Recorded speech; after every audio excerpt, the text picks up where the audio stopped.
is wrong with you guys? When is this gonna end?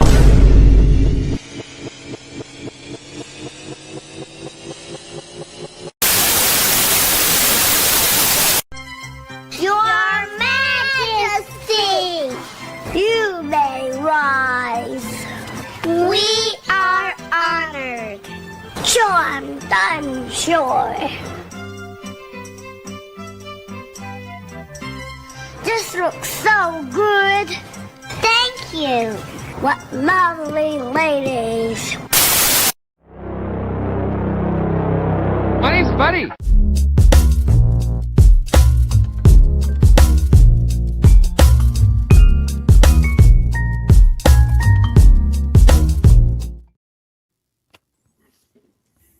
Did you like the next king of the VC? That was the anointment ceremony. We got to start him young so he can age into the role. But what? No, what? No, no. We're trying.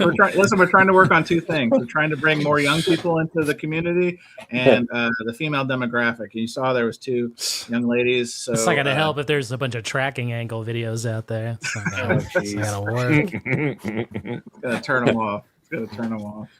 Well, let's see who is attending.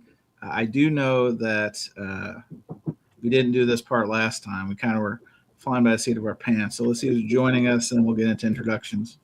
All that good stuff. First, I think he's first almost most times. I am one of us. Good evening. Hello, concert buddy and everyone. Hands, yellow hearts. So that's, I guess, a emoji translation situation. Dawson is here. Good evening, Dawson. Motley Crue was rad last night. Motley Crue's still out there. Vince Meal, as we like to call him, because Vince has not discovered GLP-1s yet, but probably wouldn't hurt him if he did. Oh, jeez. Shout out to Vince Meal. Vince Meal, everybody. You know what he needs to do? He needs to do with that Brett Michaels. Do you wanna share that later? Oh yeah. Can you throw that in the private chat? We'll throw that up because I'm sure everyone that watches Surface Noise has got to be huge. And when I say huge Brett Michaels fans. Dagon is here. I got your CD, John. I haven't listened to it because the car I was in over the weekend had no CD player, and I had a lot of time on my hands. I was doing a lot of driving, but these newer cars, they just no CD players. Can you believe this? I was like, man, listen to John's new CD, some podcast stuff I had in the queue, and ain't it something? I guess maybe when you rent a car, maybe that's an option now. Like you actually can select CD player. I don't know. I just assumed they would have CD player. Travis, good evening. Travis was kind enough a couple weeks ago to let me squat at the St. Louis Record Show. He had a couple tables. So I was able to pull up a couple crates and make a little running capital for my Chicago trip over the weekend. Is this Project Gemini, Mark? John 5 is a great guitarist, but he's no Mick Mars. Ain't that the truth? Poor Mick. His body betrayed him. He still wanted to play, but he's like frozen like a sardine. And it's a tough way. I know that's a real disease. I'm not trying to make light of it, but it's a shame. And then he's suing the band. It's on sadness. Violin Kicks 86. Hello. Good evening. Herkimer is here. Grasshopper was here. I didn't see. There he is. One of our finest Canadian exports. Good evening, sir. Jazz Bums Mike. Shout out. Chance for the question assist on the Jazz Bums Nick Phillips interview for the Miles Davis Prestige 56 box. That's right. Us live stream hosts should stick together. I'm sorry, though. I saw one of my fan club members was in the chat and making reference to my son. So I was really appreciative of that, low life. It's the usual one. If you know, you know. But I'm glad it didn't disrupt the conversation with Nick. But anyway, yes, happy to assist. Alan always is here. Good evening, Alan. How are you? Al is here. Good evening. Nice Weird Al shirt. Look at that, Kendall. You're getting Look, Kendall's speaking of squatting. Kendall's been here 3 weeks in a row. He wanted that velvet jacket like nobody's business. And he has checked the box. He just came in. He came in like a hurricane. It's unbelievable. Tom Hiring District is here. Is that Walter and Arnaldo? No, that's not Walter and Arnaldo. Tom, nice try. I did see you ordered some of those permanent records, Gilmore records. I saw your social media, Tom. How'd those turn out? Were they VG plus plus plus, or were they just VG plus? Wait a minute. Did you get a COA on that, Tom? He got a COA, and they were a different color. They were fluorescent, so it means they're official. Neon green, highlighter yellow, pinks. So high marks. Good evening, Louis. Vinyl latte. Checking in. Easy now. Wow, Easy now is here. Jocularity, got it. It's our speciality, is jocularity. Oak and Shield, good evening. Formerly Wyoming Dave, now Wisconsin Dave. Yeah. Welcome. Yes. This is big news. Yeah, Michael, you've got I know. here in Wisconsin with Dave. I don't know how close you guys are together. Maybe we'll get into that later. Art, the North Carolina vinyl picker. Good evening, sir. Eddie Perez, good evening, sir. Melinda Murphy, hello. Classing up to join. Good to see you. I saw that you're going to Chad Fest. I'm curious because I was off the wagon, but I may just go for the record show. It's a 7-hour drive for me, so I may just try to layer in a Kansas City barbecue stop and just go to the record show. But we'll see what happens. I'm keeping the calendar open. Calendar open. I don't know if they've got those pictures of me. If I'll fail the retinal scans and they'll automatically throw me out. But we'll see what happens. Russell, good evening, sir. Good to see you. Michael Gwynn, hello all. Looking forward to another great show. This is Michael brings the flowers. We're gonna call him the florist. Love this. Hope everyone spun some good records. Correct. I did. I'm assuming my colleagues did here too. Mike Kovalesi, good evening, sir. Big Records, hello, Chance, and the whole Surface Noise group. Looking forward to next week. Oh, is this Glick? Did he rebrand himself? Is this? Yeah, he did. Oh, Brian, we if you don't put your avatar out there, we don't know who it is. When you change your name, it could be a troll, it could be a friend or foe. We're finding out the internet is a wild place. Andy G, hello, sir. Good evening. I think we've caught most. Paul McClellan is late, but not late enough. Speaking of late, Wow. here he comes. Toca la guitarra. Sorry. Anyway, well, this is Surface Noise. Welcome one, welcome all. Concert Buddy here, you there. Thank you for joining us. However you're joining us, be it live and in prime time on the YouTubes, or if you're listening on podcast proper, Vinyl Community Podcast. If you're scoring at home, leave us a review. It means the world. We've got a power pack show, some familiar faces and some new faces. We are really mixing it up. Arnaldo's World Tour continues. It's giving us room to save money in the budget and then also give space to new voices to the Surface Noise La Familia. But let's do some introductions. We'll do some current events, topics galore. So much show. First, we'll start with, I was kidding around before, but it's the now Mr. five-time champion. He's joined the 5-time club. Kendall has been really filling the shoes of Ronaldo. And welcome to the 5-time club, Kendall, Spin Doctor, and his Vinyl Mayhem. Good evening, Kendall. Thank you. Okay. I want to thank all the people that voted for me. I want to thank the Academy. This is good. You love me. You really love me. Thank you. You did it. Well, that's a double applause. That's because I double click. They call it double clicking. They use these jargon in the corporate world. I double clicked literally into that one. So Kendall, congratulations. Thank you, one, for your availability, and two, congratulations. The prize pack is in the mail. It consists of a returned seasoned audiophile button. Oh, wow. Lapel, what else we got in the prize closet? We got some stickers that my sticker mule sent me. Oh, and actually, timing being what it is, look what I have here, guys. I have an actual Spin Doctor and his Vinyl Mayhem sticker. So, you know what I say about that? Don't be jealous. I just have one word for you. In your face. In your face. The In drop your work. face. No, it's terrible. The drop has failed me. Anyway. And then before we talk about the fresh meat, let's go with usuals. First and foremost, the kingpin of the NYC question mark, the Groove Seeker, Chris. Good evening, Chris. I'm here, and about 2 hours ago, my hangover subsided from last night, so I'm feeling good about tonight's show. Wonderful, good, perfect timing.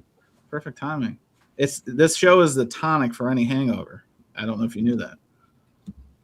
And then his tag team partner on the Vinyl Community Social Club on Monday nights. Check your local listings. It's the one, the only Jason Rojas. Jason, how are you? Feeling tired. Tired? Are you also nursing a hangover? What's going on here? It's just there was like a heat wave yesterday. I was Oh, out true. yesterday. I think it hit like 102, which in John Bong's case, we would convert that to, let me see here. Let's do it right. 37 Celsius, 38. man. 38 That's Celsius. how hot it is right now here. Oh, really? Yes. Okay. Wow. And then, if you couldn't tell, if you're watching this, you know the babyface assassin is here. He is shaved. He is Definitely single not. and ready to mingle? Question mark. Jose Moreno, Ron, John Bong, Al Pacino, the man of many names. Welcome back, Definitely, Jose. definitely not single, but I understand. if you hello. Hello. I'm gonna turn you up just a second. I was- Let me do that. I was late, but not because I wanted, but because I had. Hey, listen, we call it fashionably late. Fashionably late, Jose. It's no big deal. I long day. I had I intended to sleep like 20 minutes, and I slept like an hour, and so I'm all drugged up. Well, we're glad you're here. Stay with us as long as you can, sweet Jose. But I understand if you need to duck out. No. And then our new face to the dais, long time, first time, they like to say. The channel. Look at this. I even made this. Oh, wow. On YouTube. This is Michael. The channel Clash City good. Rocker. Check it out. Oh, Let's wow. put this guy up. It's Yeah. about time that we had some new meat on the dais. Michael, welcome. Surface Noise. All right. Thank you. Welcome. Appreciate the opportunity. Yes, fresh meat, so to speak. We'll see. Let's see. For those that are new to this, Yeah. the smiling face, Right. tell us a little, what's on your channel. What do you like to talk about? Right. Is it a channel of controversy? Is it a channel of information? Tell us. Yeah. Well, so I've been basically my thing has been listening to and buying records for about 50 years, and I did 25 years live music production, audio engineer, touring bands, big venues in Wisconsin, Milwaukee. So kind of mingle a little bit of that, and incredibly eclectic listener of all types of music, much to my bank account's chagrin. I can't seem to find a genre that I don't want to buy records from. So, and I've been watching Surface Noise and VC Social Club for years, and and Chance, you've been great offering advice, encouragement. So thank you. Gracious for the opportunity. I'm not going to get aspirational for like 5 visits and a green suede jacket, but Well, listen, Michael, it can't be green. That's the Masters where we don't. Oh, that's right. It can't be green. That's right. We have I forgot velvet. It's a velvet plush jacket. We found one in Goodwill plush. once. Okay. The sad part is, Kendall, it probably won't fit you. It's a junior small, so I don't know if that's going to work for you. But fat guy in a little coat. See, the promise of a coat doesn't mean it's sized properly. Right. This is a coat we promise, right? I mean, budgets. You guys know we have Arnaldo's contract. We have to literally fund. It's like it's unbelievable. If you guys saw the balance sheet, you guys would understand. Right. But anyway, well, guys, random thing was like they found Wilt Chamberlain's 1972 warm-up jacket from the championship game at a Goodwill for $3 the other day. And Portland. Portland is unbelievable. The one I saw before that was a Nike shoe sample of a shoe that was never released. Also found that the Portland Goodwill, whatever, like that.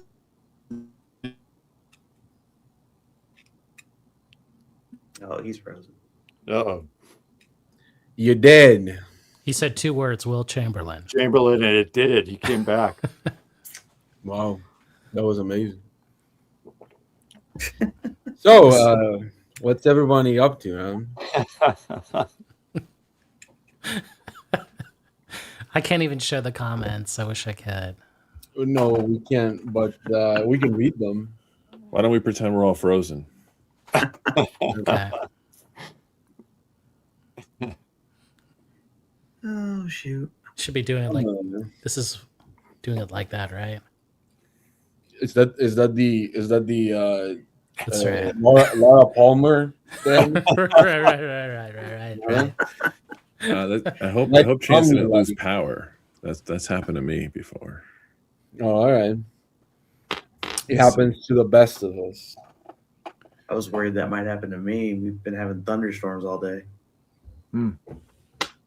All right. What was today's topic? Everybody know that? Yes. What was Yes. it? What is it? Oh, you don't Oh, know wait. it. Here you go. Guys, I apologize. I don't believe this. Apparently, the Goodwill is really upset that we're giving away all. I can't believe this. I was reporting the news, and then what do you know? What do you know? So anyway, well, guys, let's get into current events before my internet crashes out again, because that would be unfortunate. Current events coming at you, brought to you by Poor Internet Service. Poor Internet Service, local sponsor. Let's hit the media assets and get into this before we lose the signal again. Here we go. Oh no. I've got news for you. So much news for you. Actually, we're going to make a rad right turn. Uh-oh. Did I hear something? What was that? I'm telling you, Goodwill is really upset that we are dropping the dime on these guys. Now, this is really fascinating news, and You're not even showing the best picture. I'm gonna avert my eyes while we see this. well, Rojas alluded to it earlier. Friend of the show, Brett Michaels, Brett with one T, apparently is doing some merch. Hang on, what's the best picture? Right there, right Stevie there. Nicks? Ooh, yeah. Wow.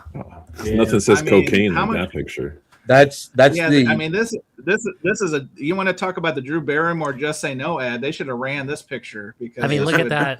Loves. Holy. Do you see that? Love's a hard game to play. That looks like the stickiest sex you've ever imagined in your life. Wow. Well, the good news. Well, I don't know. It's good news for Brett Michaels fans. Not only here he is signing autographs for his fans at the local Buc-ee's, but I think Can you zoom in on his hat? picture? Can you zoom in his hat? his abs. Yeah. No, If we can get a photo, if we can get a photo of that, we will. Where's the picture of the full arsenal? Right? Isn't there? Is it just the autograph? No, that was from Instagram. I guess we would have to go the Premier Collectibles. Let's look at the hat. It looks like the hat is like $1 a hat. But Jose, it says rock and roll. It says rock and roll. Come on. That's the. Well, what this was supposed to portend is that Brett Michaels' vinyl is out there, and apparently all those albums that were only on CD back in the day, they're releasing it as some sort of deluxe box set. But we're distracting you with all these wonderful images of Brett Michaels' past, present, and future. You couldn't gift me that shit and like What? like But Jose, what if I told you that there was? What if I told you that awesome friends bring that positive energy? What would you say, Jose? Would you say that's true? Or I hate top 3 bands I hate more than death itself. World hunger and just overall like badness in the world. It's a poison. It's like number 2 or something like that. All right, What's number 1 and 3? Yeah, that's what I want to know. I can't even name them. If I do, it's like Horcruxes, you know. It's like Here we go. Well, hang on. Here's the real nitty gritty. Now that was what we call the wet teas because there's not a dry in the house. Damn, is this shit like AI generated? Everybody looked like dog shit. Everyone was too happy there, right? Everyone was like dog shit. Well, the good news is, Jose, it gets even better. It gets even better, and here's how. Jeez. Because for the low price of, we're going to find out, look at all this stuff that Brett was signing for the fans with a Z. You can get a limited frame Surprise Me vinyl signed edition. Let's just look at this. Wow. Incredible. Is this FDA approved? Open up your wallet and say no. Is this one? Is this what happens when you can't sell your catalog because it's worthless? Oh, that's awful. Why would you say that? Well, Chris, because you're asking, one of 199, Right. and there's multiple colors. If you want the lyric edition, the surprise me edition, which is we'll give you the one that's not selling, the limited green edition. So he used a green pen, and guess what, Kendall, you'll like this one, the limited yellow pen. So it's the same record. Wow. The same reissued record, and he mixes up the pen ink. Wow. Very nice. Visionary. Brett, thank you for this one. But guys, that's not all. I'm glad I decided not to wear my Poison shirt tonight. Wow. Well, come on.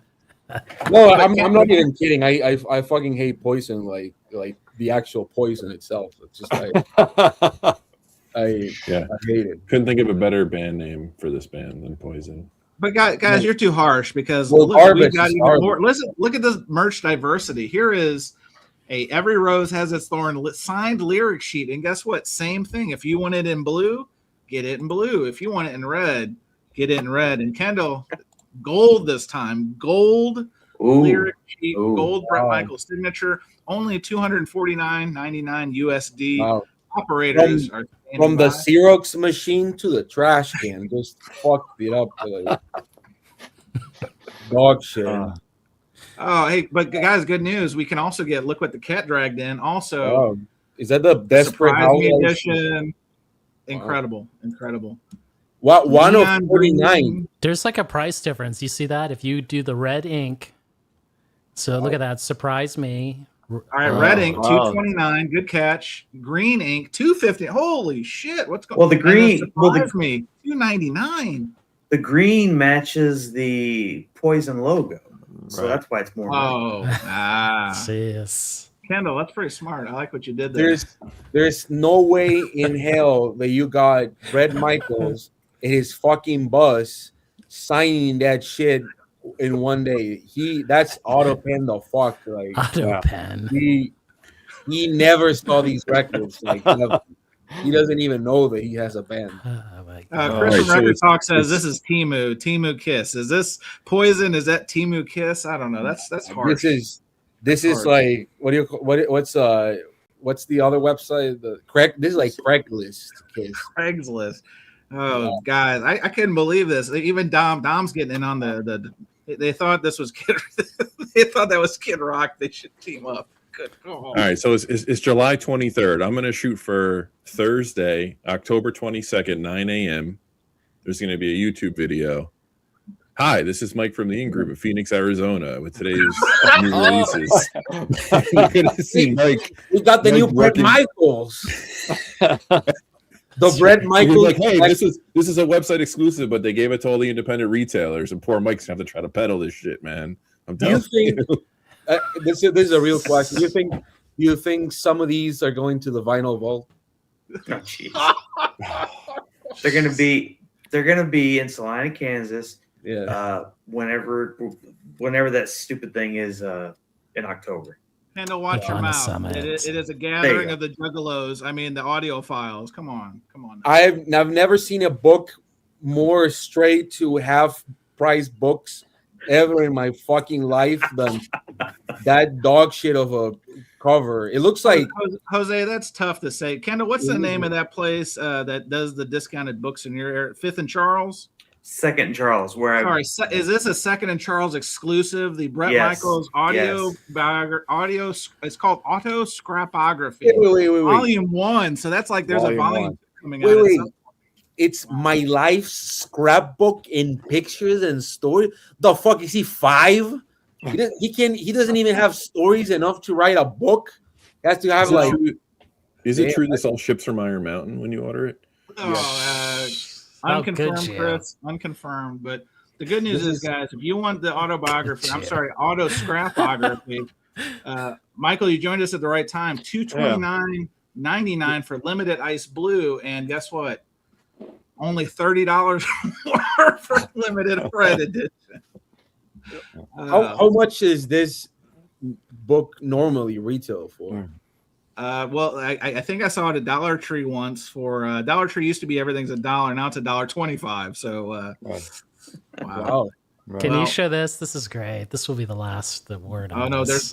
there's more. Oh, Jason. This is just hilarious. This is Are great. we still talking about this? What the hell's going on? I have no idea. Just one more. Just one more. Groove Singer, just one more. This is the debut and finale of Bret Michaels on Surface Noise. So let's live it up. Wow. Oh, So look at trading this card? trading card. Is this a Prism card? Is this a Chase Yes. card? What is this? Yes. Wow. Where's Decoy? We need some card Yeah, authority. where's on Decoy? this. Decoy, are you in the chat? Jose, you're our resident Pokemon expert.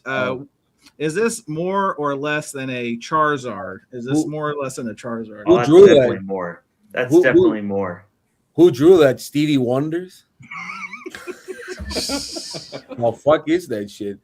It looks like if you bought Donald Trump's AI digital cards, you're gonna love this shit. This is like your bread and butter if you did that. Looks I would definitely put this in my bike wheel to make noise when I rode it for sure. so they know you're a pussy when you come in. Jeez. Guys, we've lost the plot. Friend of the show, Groovy Lisa says, "Oh no, not Bret Michaels." And guess what? You spelled it correctly, Lisa. Please don't leave us. Damn. We're not going to do this ever again. I think it's just important to let people know that. Wait, he only has one T in his name? Yeah, he only could afford one T, Chris. It's the troubadour's tale. They they couldn't afford 2 T's in his household. It is like AI slop, right? Because look, the lettering doesn't say shit. Mina and I don't know what to do with this one. Chris says the old guys with the morning show don't talk about important releases like this. I don't know what to say to this because I know Mazzy's here and Rom's here. I don't know if that's a compliment, Chris. I'm not sure what that is. Can you highlight Michael Elliott's comment? Right. Michael Elliott's comment. Have you seen his hat? He's doing it for himself. What is this shit? Who's Bret Michaels anyway? Well, some would call him the modern day Messiah, the Ayatollah of rock and roll, and he's playing probably your local barbecue fest this weekend, free of charge usually. So, if my gosh, if you ever needed like a clown for someone's birthday party, but they cancel like the last 30 minutes, and you have $300 left. He could go to your house and play up here. Melinda, I gotta apologize. Melinda, we usually aren't this hard on our rock heroes from the 80s. I know Melinda loves that rock heroes of the 80s, but where does Bret Michaels rank, Melinda? I gotta put you on the spot. Is Bret Michaels? I know he's not of Eddie Van Halen's ilk for many, many reasons, but where does he rank in the pantheon of our vinyl heroes? Yeah, Dom's right. This is a Surface Noise exclusive. That's correct. But how much is this card? How much is this card? It's 30. It's 30. What the they're giving it away. $30. That's incredible. Hold on, no way. No way. This is not a tax evasion scheme. What? No way. Like impossible. It's not. Wait, I can't wait till Jason's next shootout's going to be Poison Record. I know it is. Oh man. I'm gonna have to block Jason if he does that. All right, well that's the Bret Michaels segment. That was a wonderful debut. We have more current events, believe it or not, and actually current events more relative to records. Let's talk about the one that's actually probably to me. I don't know if it's exciting. It's very interesting, and let's see what the panel thinks. Friend of the show, legend. Sixto Rodriguez, his debut album from 1970, Cold Fact, being reissued by friend of the show Jim Davis and Mobile Fidelity Sound Lab for the low price of $59.99. Availability TBA, I don't know what that means. To be available, to be announced. I'm not sure, but they'll take your money and spend your money. I can assure you of that, guys. Is this something we're picking up? I'm on the fence. I love Rodriguez. I love this album. I do have an original, full disclosure. Yeah. But I'm curious, how can you make a good sounding album sound better? Rojas, This is a tough one. If you scroll down a bit, sure. like we'll get real here. Okay, Ooh. stop right here. So this is a 1/4 inch, 15 IPS. That's speed, everyone in the chat. Analog copy. Copy. Okay. Oh no. So Yeah. if you're afraid, okay, if you're afraid, like you were afraid when you bought that DSS Pet Sounds tape copy. Wow. Well, and I know we're the show that informs, entertains, and complains all at the same time. Well- but I give them credit for at least thinking outside the box. Let's give them a little bit of flowers. Whether or not they can land the plane here, we shall see. The thing is, it's like on a 1/4 inch tape. Now, Jose here, right? Jose Yes. is very knowledgeable. How much information do you think I can get on that 1/4 inch tape? Like, Well, to be honest, it's not that uncommon to have of master course, tape. of course.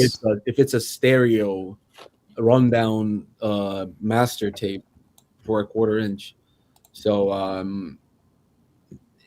the speed is what really the faster it's going, the more information you have spread out or better quality. So it's not really the thickness of the tape, because normally master tapes will be a 1/4 inch or whatever if it's only stereo. You don't really need anything else, because even if you have thicker tape, you're still gonna use only 2. It's not like it's gonna spread like this. It's more like it's gonna be like this, because you're not using the whole head to read it. So like a 4-track Sure. has 4 strips of a thing, but if you only use in stereo, you're only going to use 2. So it doesn't really matter if it's a 4 like a smaller tape. So What? Well, yeah. I mean, we're assuming here 1/4 inch tape, maybe recorded on 4 tracks. You know what I'm saying? Maybe 8. but it's gonna be just like a rundown stereo. So like a safety tape or Correct. a final one. But So my All right, point, guys. Hoffman Forum sponsorship. What's going on here? What are we doing? my point is the fidelity on this may be questionable. Like, But just Jason, hold up.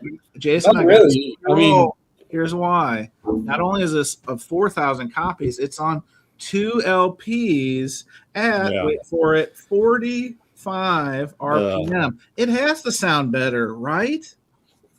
You know what? I just got a text Right. message from Jim Davis from MoFi, and sweet. you know what? I love this thing. I'm gonna buy 5 copies of it. Praise MoFi, praise. What is this one? Sisto Rodriguez, Cold Fact. There we Cold go. Fact. Done. That's right. What's an OG go for? A VG plus How do you OG. like stem apples? Woo! 500. Yes. Now Okay. it's tough.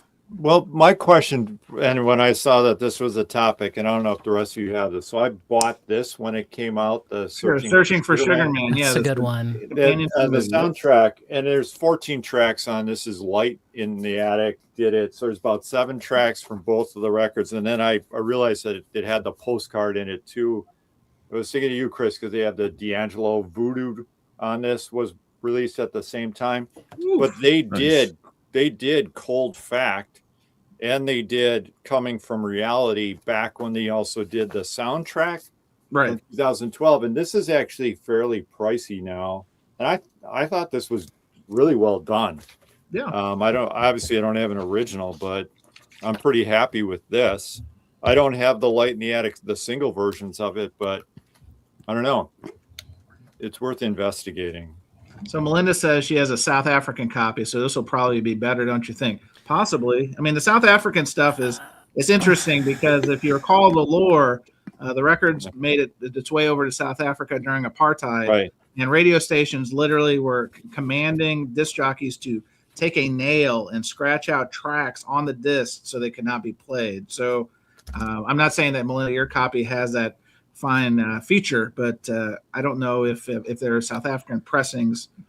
Could they match it? I would think this would probably be cleaner, but what do I know? I'm not a recording engineer. The thing is, like, it's a great title. It's actually a great choice. You're not going to see, Chad do something like this, it's outside his purview, right? I mean, Yeah. I dare you to go to Vinyl Summit in October and ask Chad to his face if he knows Rodriguez cold fact. They're not going to let me. They're not going to let me near Chad. He's gonna. I He's got gonna close think, with the Mazzy T-shirt, and they've put me on a list somewhere. So no, Bouncers are gonna block you.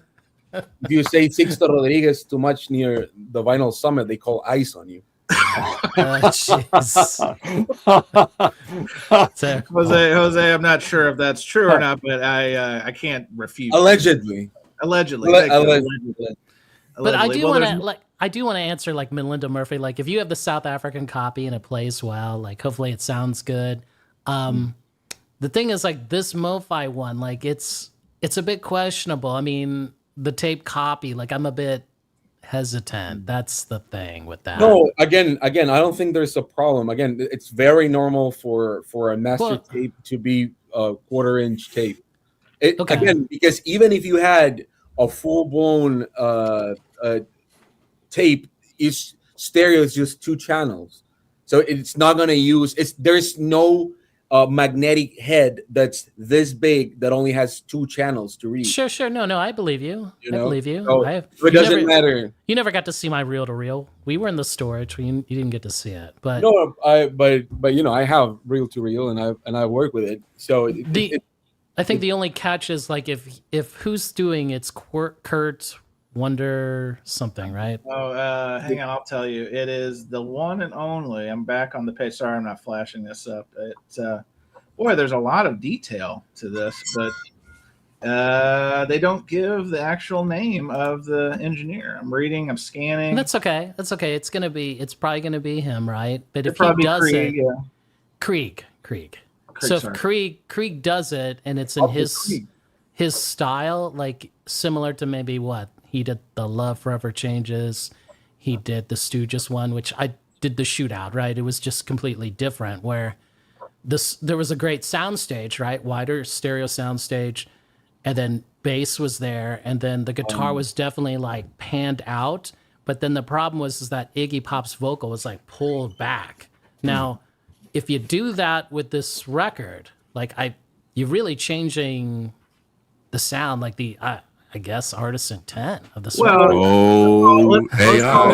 Let's call it the presentation experience. The presentation experience. If that's true, it means that if you have a EQ line in the vocals, which you know tends to be in the middle upper range for this type of music, sure, it does mean that it's done like this, where you have like a cut in the mid section of the EQ, and so it means that the bass is going to be more present. Even if you don't boost it, it's going to sound more prominent because you're taking out in the middle, which tends to give the vocal range a little more upper space. But I personally think that I didn't buy the MoFi Stooges one. A friend did. I listened to it, and to be honest, I prefer it over the Rhino Hi-Fi. To me, the Rhino Hi-Fi sounds like dog shit. I was very eager to have it. Jose, don't hold back. Don't hold back. Yeah, the covers looks great. The actual jacket is chef's kiss. But the record, it sounds like somebody found an MP3 and just like dump it there. And if you don't believe me, get yourself on Canadian 81. Like I always, and it's gonna sound really good. So I do need to address the elephant in the room. Kendall's power went out, so apparently it's going around that Goodwill is so upset that they are literally just taking it down one by one. Yeah. So Kendall sent me a note. Hopefully he'll return. At first I was worried that he was offended. I know how much he loves Mobile Fidelity. It wasn't a hit piece on Mobile Fidelity. We're just talking Poison. I thought it was the Poison. Well, Jose, I'm glad you said that because I think I don't even know if we need to have a contest, but the winner of the night of the comment of this is Jason VG who says CC DeVille was a monster. CC, no.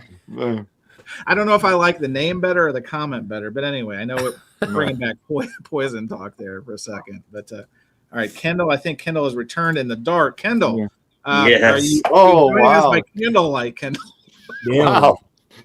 Is it Halloween already? It's like Is that Brett Michaels? It's Brett Michaels, everybody. Wolfman Jack. That's even better. Kendall, did you curse Ricky Rocket or Bobby Doll? Just need to ask. You waiting for Candyman to show up? Oh yeah. Don't say Beetlejuice 3 times, Kendall. I don't know what happened, but anyway. So I'm still without power, so I'm going off of my hotspot and hoping my computer just doesn't die later. Listen, this is what happens when you're a 5-time Surface Noise visitor.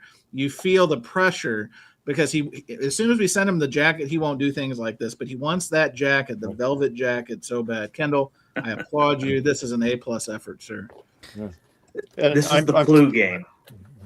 I'm curious, Jason, are you familiar with the Light in the Attic Rodriguez? Yes, actually, yes. I've actually used to own that one. I think I had it on like white vinyl. I have the white vinyl, yes, sir. The white vinyl, that's right.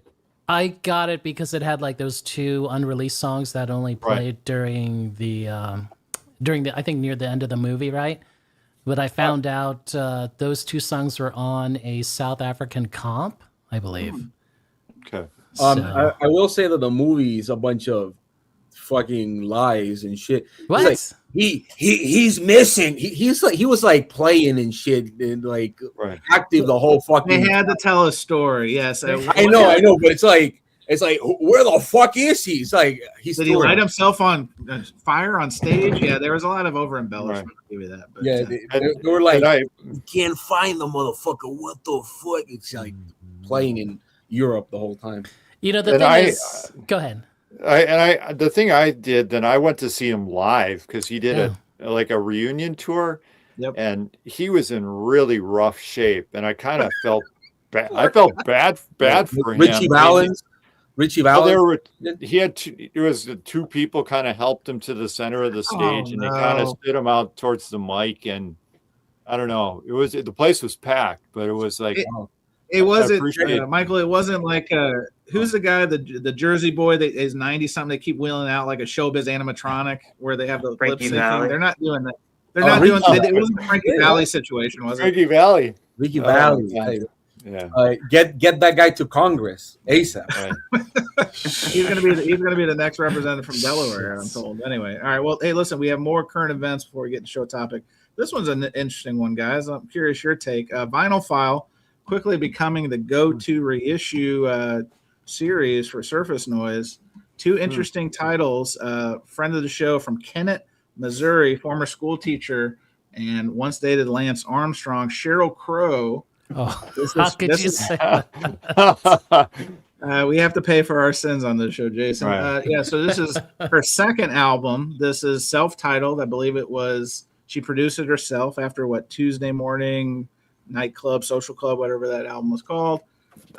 First time on vinyl. I think, again, another interesting choice. Obviously, this is going to come primarily from a digital source, and then they did some kind of mix match with some digital, some analog, etc. But I do have to read this quote. Backed by RTI's craftsmanship, these releases are produced at the highest levels and include, ready for this, Kendall, extensive quality controls at every step of the process, from mastering to plating to pressing and printing, ensuring an exceptional final product. Oof. And guys, I will let you know, mine has already shipped. I ordered this one. Mine has already shipped in your face. Wow. I think that little saying there was a little sock it to you to Mr. Casson. They're taking shots at Adamus Maximus. No, Mr. Crawley himself. No. Is guys, my anyone favorite else? mistake on this? Yes, my favorite mistake. Or no. No. If it makes you happy, a change would do you good. Right. Every day is a winding road. Those are the signature tracks. Right. If you are 100 kilometers near me and you play that shit, you're dead. We found out who number one. We found out who number one is. No. That's not even top 20. That's not even top 20. I didn't know that. I was prepared to go to Tijuana this year, and all I had was Sheryl Crow loaded up on my iPod. If that makes you happy, Chance. I'm in the process of ordering it, but my internet's down. So if that wasn't a ringing endorsement for the Vinyl File series, I don't know what is. I love the series so much. I'm ordering it without power. Groove Seeker, what do you think on it? Did you join me in the pre-order train, or anybody else join me in the pre-order Calypso train? No. Am I the lone wolf? Guys, help me out. I'm the well, lone yeah, wolf. I am, but my internet's down. Okay, all right. So Kendall, you'll join me on Crow Mountain. But guys, wait, what if I told you? Yeah, Michael has the. Is this the Record Store Day? I have the first one. Yeah. Terrific album. One of the better debut albums of the '90s for sure. Well, guys, what if I told you that wasn't the only Crow news? Oh no! Vinyl File has been waiting. Vinyl File has been what we call this laying in the cut, because they have the Sheryl Crow announcement, and they're like, you know what? Let's make another big announcement about Crows. What if I told you a record that has been reissued a handful of times? Final Black Crows? No, not Black Crows and not JD Crow. The Counting Crows, August and everything after Vinyl File. Russell Crowe, I've got that too. The single soundtrack. Single soundtrack. I've got that over here. Wow. Apologies. Just in time for the teaser trailer for Trek 6 or whatever the fuck it is, right? Well, Jose, I don't know if you knew this, but this is a AAA. This is AAA. They have said it in the description, so it has to be true. Produced by T-Bone Burnett, released in 1993. The Berkeley alternative rock band Output. This album has Mr. Jones and Round Here, 7 times platinum. I know this has been reissued. There's the originals in the 90s, only were in Europe. I do know that. Then I know Mr. Cassim. He reissued. He did a double. I think it was 45. I forget. It was a double LP. Double 45. It was double 45. I think it was reissued not too long ago. Just willy nilly, let's call it. And now Vinyl File in your face, guys. Anyone else joining me on this one? Or am I? If Arnaldo is here, I know he would join me on Vinyl File Mountain here.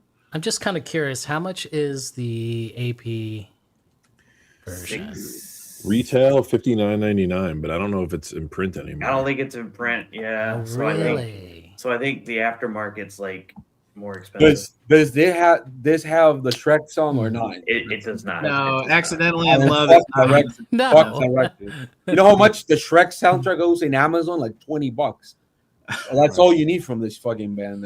Al here said perfect album. I ordered 2. So guys, show Tom's comment. Does this record have the Johnny Mitchell song? Look at his comment, man.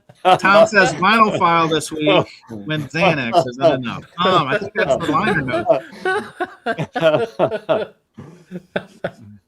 Incredible. Oh, Chasing Records says the AP is now $200 in the aftermarket. Wow. Damn. Well, fuck is paying that for that shit. Alan says, I'm going to buy the Counting Crows. My wife loves this album. See? Happy wife, happy life, Alan. I can appreciate that. Alan, I hope you watch Shrek once a year. If that's Paul McClellan's in. I'm in. Solid throughout. Can you show Michael Elliott's comment? This is great too. Yeah, Michael Elliott says, here we go. This one, $55 for a Counting Crows album. That's worse than Sheryl Crow. The recent one, the most recent. Oh, does Vinyl File ever release anything good? Michael. Oh no, Michael. They've done some great titles. Michael, it's a good thing Arnaldo's not here, because Arnaldo did a video championing this line. Arnaldo would be shook right now. He would not be shaking, you know. Yeah, I agree. That's not right. That's not right. So raise of hands. No one else. Like the Sheryl Crow, I was definitely get. I threw this one in, to be honest with you. I'm curious, and I got free shipping because I hit the threshold. Yeah, that's how they get you. But yeah, I'm on the fence about this one. Okay. Anybody else? Michael, is this one tickle the 90s fancy for you? No, I'm tempted, but I'll sit out on this one. Okay. I'm looking for a sale. I have a feeling this will reside.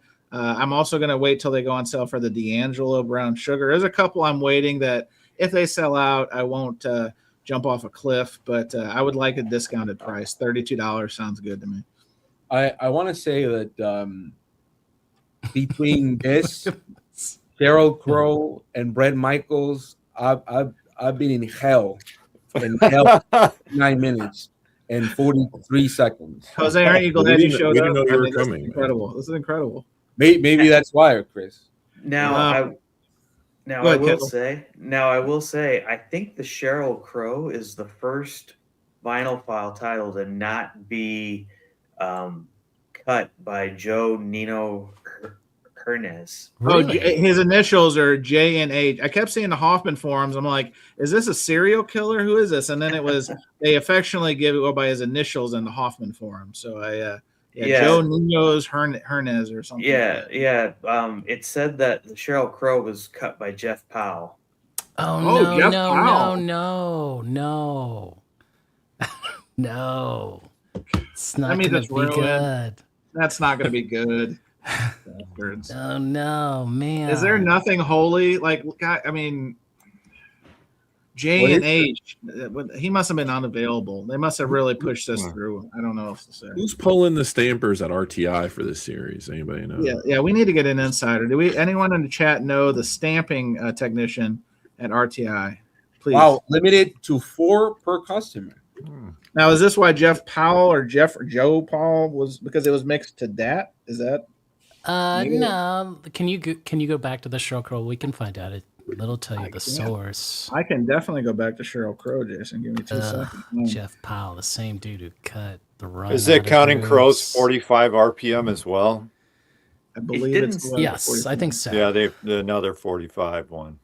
Hang on. I think that's why it's a bit more expensive. 2LP 45. The lacquers were cut by Jeff Powell, Jason. I'm sorry I ruined your dinner. This is. By the way, I'll do that you don't like, Jason. He did that Zombies Odyssey Oracle in mono, and that thing sounded like trash to me. Right. Like just not good. So I cannot.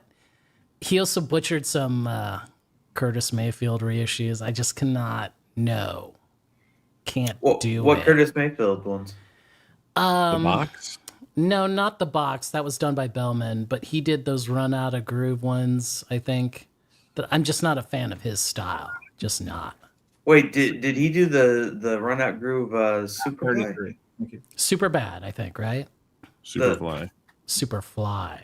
Because I have that one, and I thought it was pretty good. But granted, I don't have anything to compare it to, so that's. Well, guys, we have breaking news. The Dr. Johnny Fever series says coming next to Vinyl File, Chumbawamba next month. Vinyl File. Chumbawamba has like 20 records. Yeah. Like 20 studio records. Wow. No, I didn't. Terrible. You didn't. Aren't they an anarchist collective? They were like an anarchist collective somewhere in England. No, Tim, no. Yeah, Professor Tim, University of Vinyl, says Powell did a nice job on the Big Star reissues. Jason. By the way, somebody mentioned No. Bloodhoe Gang, so I'm just I don't have anything to compare anything Yeah, to. Right? Bloodhound Gang was in the chat. That's right, Jose. Yeah. So Jason, now I yellow vinyl. I need you to do a shootout for Superfly with. If I see it, I have it. So Okay. You have the Run Out Groove? I have like I think that's one of the records that have multiple. I don't know if I have the pressings Run Out Groove, but I have the original. So if I have the original, the Run Out Groove, the I only have Fly. I only have the Run Out Groove, so maybe one of us needs to send you the Run Out Groove so you can do the comparison. You got to snag an original of that, Kendall. But before, I do. You're right. Before we put Vinyl File to bed, Melinda Murphy asks, is the Cranberries Vinyl File release worth picking up? I don't have it. Can anybody speak with authority on this part? Well, I mean, the thing is on that, it's never been reissued on vinyl. Like that record never came out on vinyl. It was like CD. But right? they just reissued it normally as well. Oh, that one on vinyl? Yeah, right?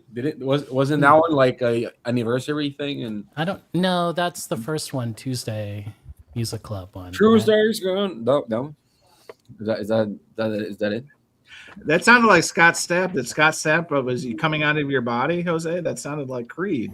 It was like if Eddie Vedder farted. Oh, Eddie. Scott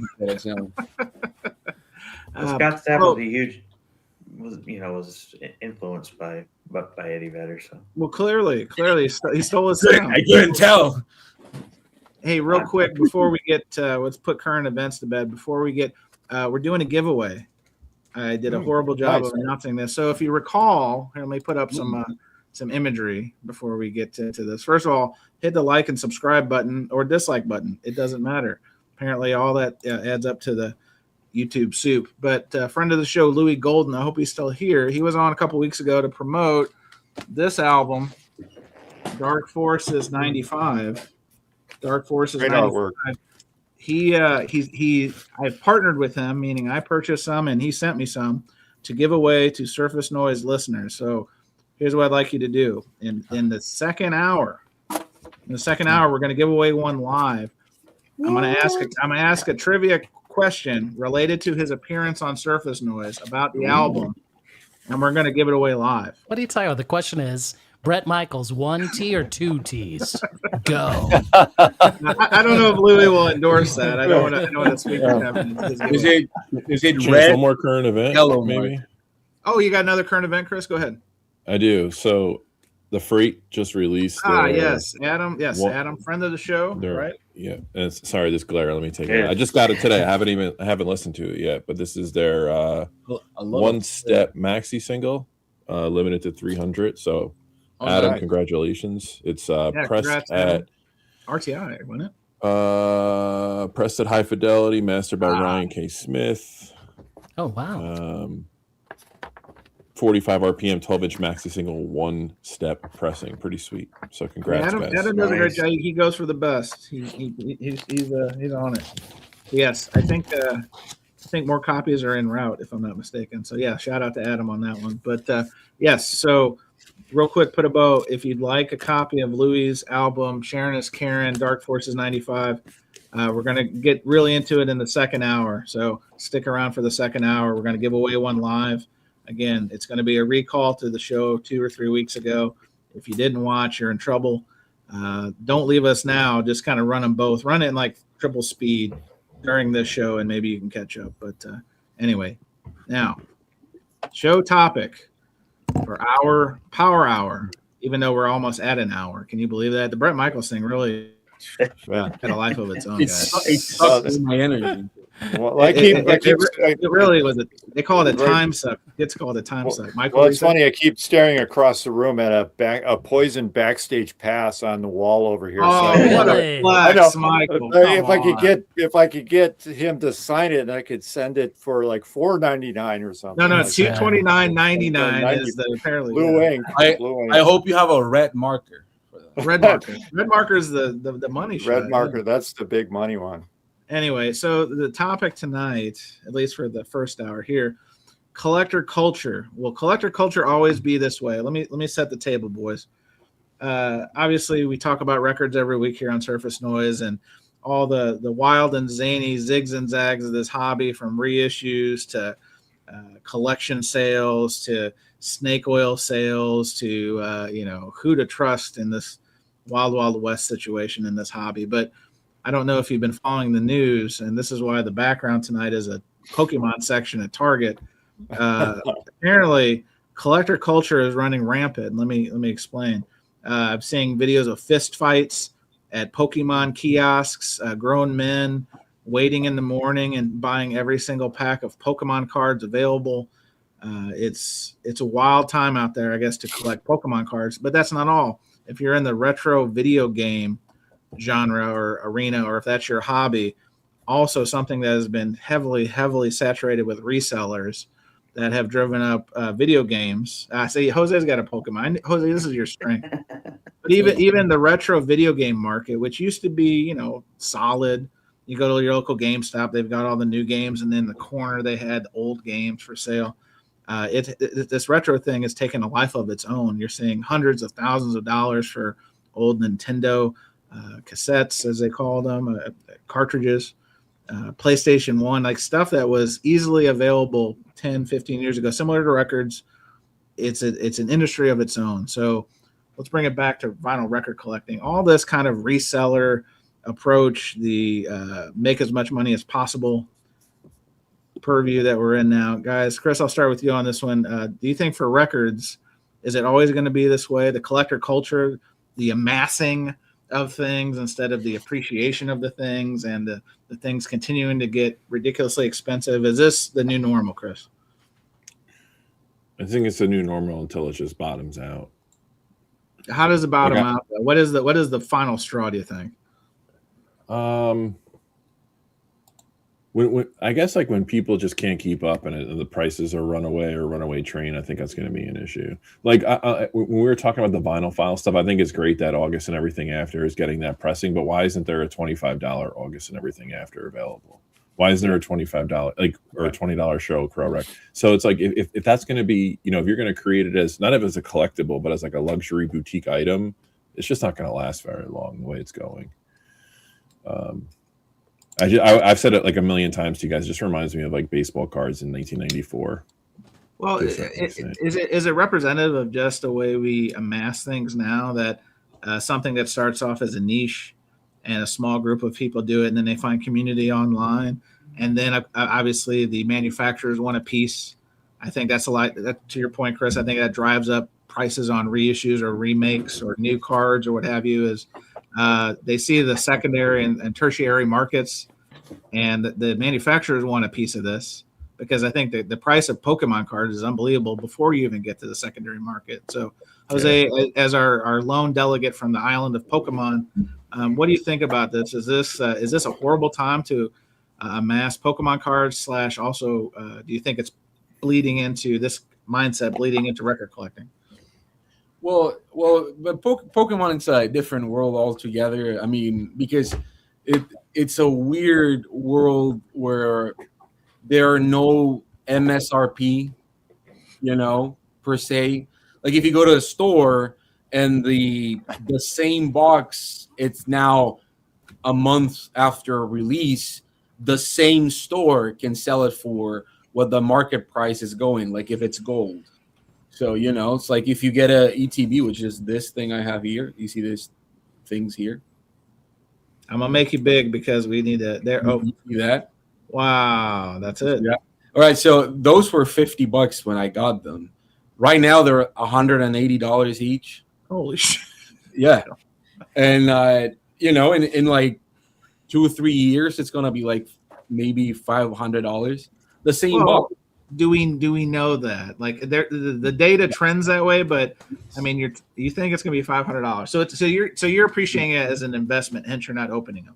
No, I'm not opening anymore because I'm doing what's called a master set, and I'm only missing 10 cards. So if I open them, getting like those 10 cards, it's cheaper for me to just buy the singles than try to open a box, because I'm not gonna get what I'm looking for. That's why I didn't open those. But it's a different world. I would say that the thing with vinyl is that for huge corporations, I mean I get it. You need to profit, but if you're doing 3,000 of an audio file, I think where I draw the line sometimes, and we talk in the chat and everything, but I think that I'm a little bored of the fact that my only option to get the best sounding copy of every record they announce, even if I like it, it's the new normal is $60 per record. Sure. And I hate that because it's just, you see a new band releasing music and it's like $25, $35. But if you had to pay $60 every single time for a record, it becomes a little boring, I would say. I think we're in the point where there's a lot of reissues from the past 5 to 10 years that are really expensive now. So I would say that I think it's gonna oversaturate. Like, for example, I sometimes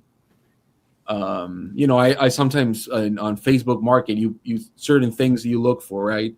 And I started seeing like a bunch of fucking Taylor Swift records for sale, and I think the trend of Taylor Swift records is going down. At least right now, it's going down.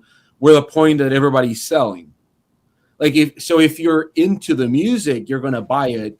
Now it's the best time because you can buy them much cheaper, right?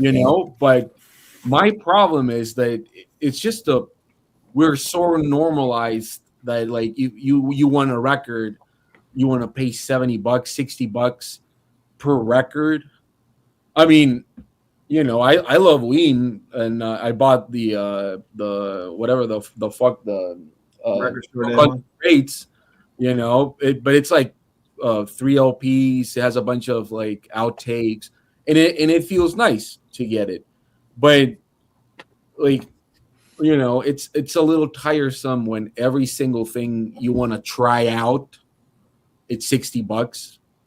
Because there's some records you buy because maybe your wife likes, right? Like some people mention here, or you have kids and they enjoy this thing or whatever. Yeah, well, yeah, I know, Chris. But but I just feel that buying right now, it's either you're all in or like you become more selective. Like the stuff that I've been buying lately, I've been buying a lot of cassettes, but like I ordered 2 records yesterday, and there are records that used to be like $100 and now they're like 60, 70. But I felt good because I want them. But I do think the market is a little saturated with everything being like fucking Rolling Stones having like every single 30 variants, yeah. Mr. Peanuts fucking exclusive vinyl. Like the Seattle Mariners. Like, what the fuck is this? Nobody wants this shit. Well, before I get to our guests, our guests' take on this, Rojas, do you think that what we're talking about is bound to create fatigue in this hobby, in this collector culture, this reseller at all costs approach? You go to the record shows and you see the Walmart records being attempted to be flipped, the Target exclusive Jay-Z cover. You go on Discogs, people trying to get 2x multipliers. At what point does the straw break? It's already broken. People are buying used CDs. It's already done.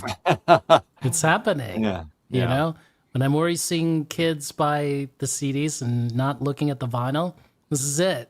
Like you've now turned it around. Turned the golden goose. Yeah. Right. It's happening. Kendall, I know you have limited power, so let's go to you before Michael's here. What do you think about this? Do you think that collector culture is going to fade and we'll get back to, let's call it normalcy, or do you think this is the new normal? Well, I mean, I think it kind of is the new normal, but I also think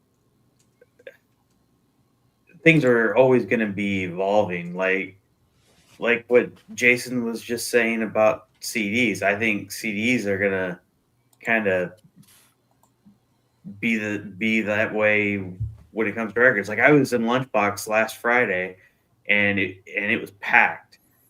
But half of the people in there were looking at the CDs and not at the records, which that's surprising to me because it's never like that. So what does that tell you? Does it tell you that the good news is the music is still important, but the price is driving people to acquire the music at the lowest common price? Is that what that sounds like? I think partially, yeah. That and well, yeah. I mean, I think price obviously has a lot to do with it. And I think I was I saw an article the other day that said that this year CDs are actually starting to overtake vinyl again for the. This is a record talking show, Kendall. Don't ruin it. We've been compromised. Can you imagine? You saw what they did to me when I attacked Goodwill. Oh my God. I know, right?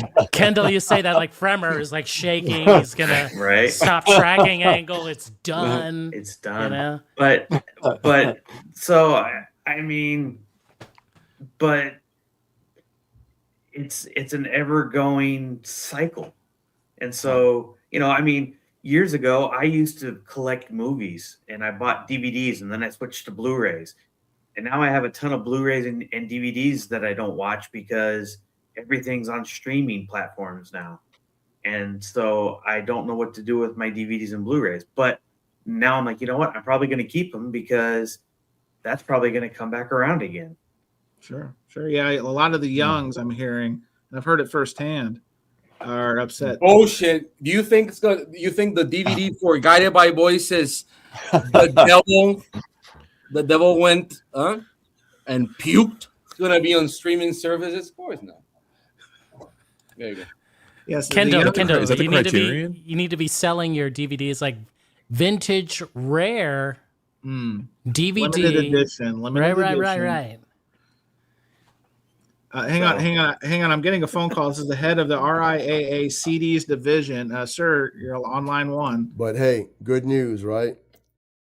Jeez. Look at this DVD quality. Wow. Right. Blow you away. Look at Robert Pauley's beer case. I want to. There we go. Yes.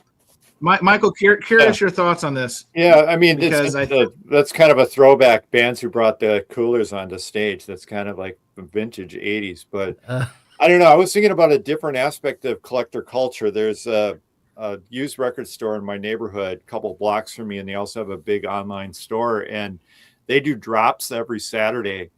And there are a couple of folks who go in there, and there's usually 3 bins that are the newer stuff. And it's like, the sharp elbows and don't even think of coming in here to get to look at our records. Like there's this like whole possession about, and they're buying stacks of stuff, and it's not about listening. They're taking it home and they're going to put it online and they're flipping it.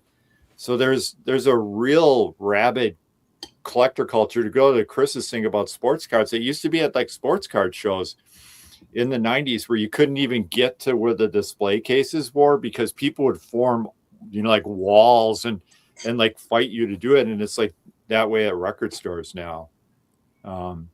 The price of the new stuff has kind of pushed me away from being adventurous and trying new things that I completely don't do. In fact, my biggest misgiving on buying that Rolling Stones record was the price.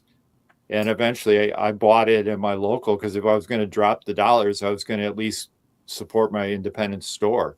But that was what, $50. I mean, that's a lot actually. I can afford that, which is probably embarrassing to say, but I don't know. So there's like the different aspects of it. It's like the people who are just incredibly competitive about flipping the records and thinking it's a gold mine, to the new stuff that's just completely out of the price range for most people, I would assume. Well, Michael, you raise a good point, and I know you did a video. If you go to Michael's channel, again, Clash City Rocker, one of his latest videos is talking about the new Stones album. But Jose alluded to this before.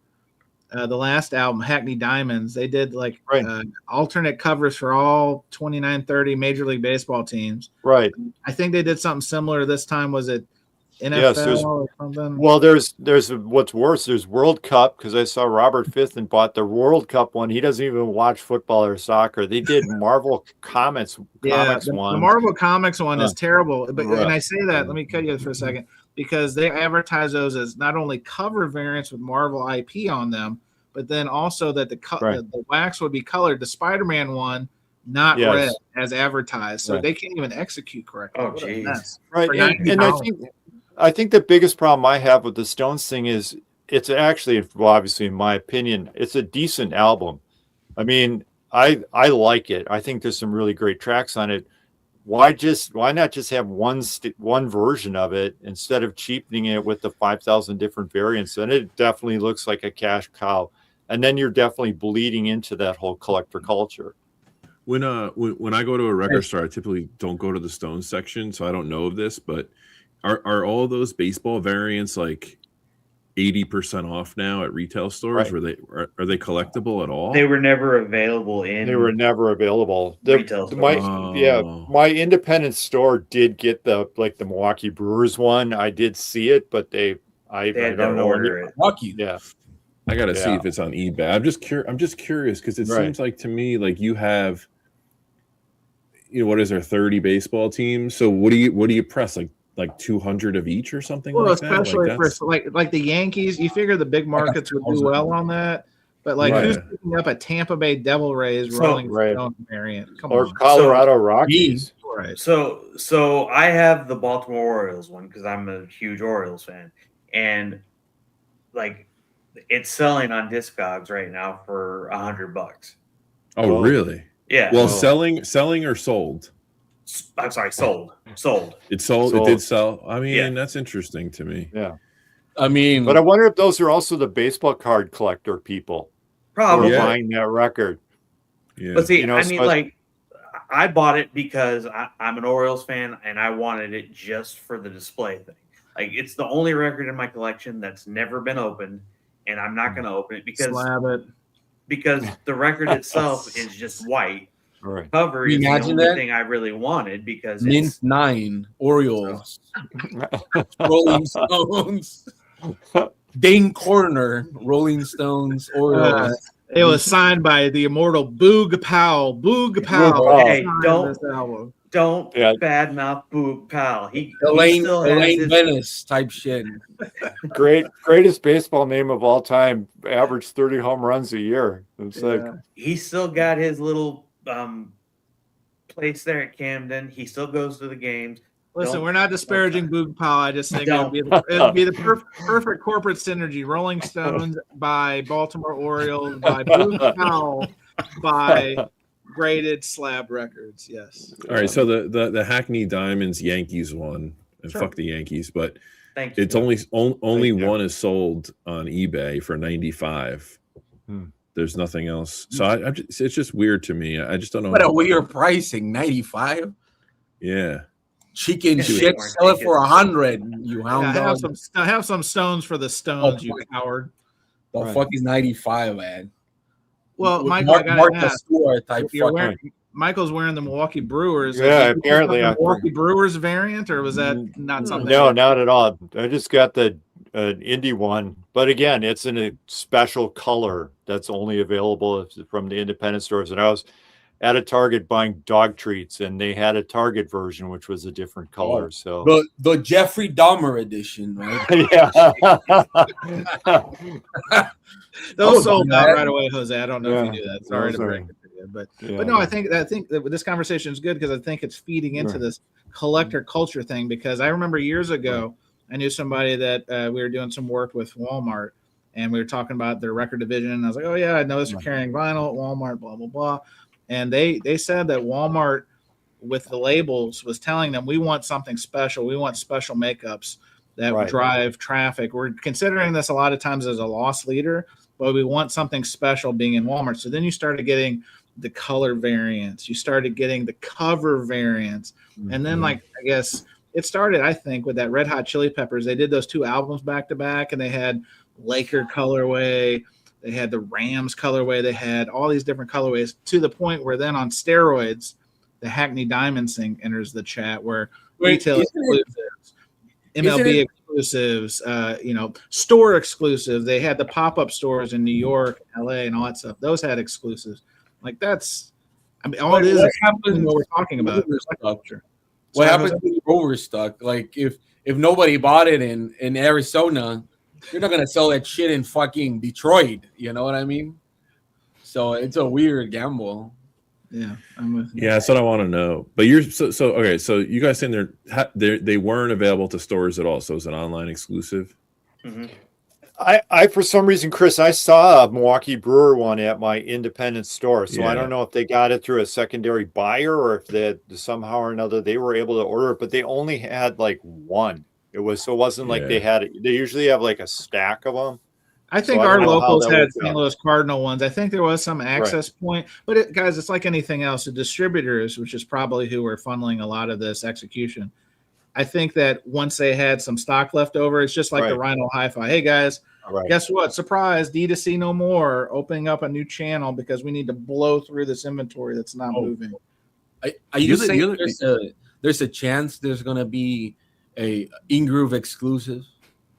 Don't hold your breath. It may have a different. It may have a tip-on jacket and fireworks. Fireworks may open up when you open the cover. Mike's face, like, and it may be signed by Mike too. Yeah. No. Mike can't do that. That's against the intellectual property.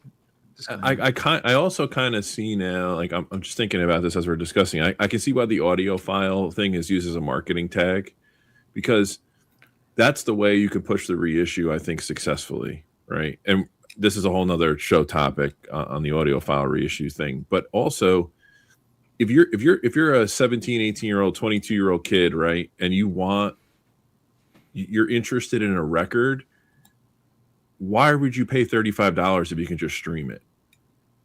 Like, if the price is so high, like there's a buying power on curiosity, and it's Sean said the same thing. Okay, so it's like for a kid to go into a store, like, okay, $20 is a lot of money for a kid, maybe, but $20 is a lot different than $35 for a band. Like, you might be curious about. They'll just pop in their headphones and check it on Spotify and say, like, all right, I'll just listen to it here. I think you're not putting in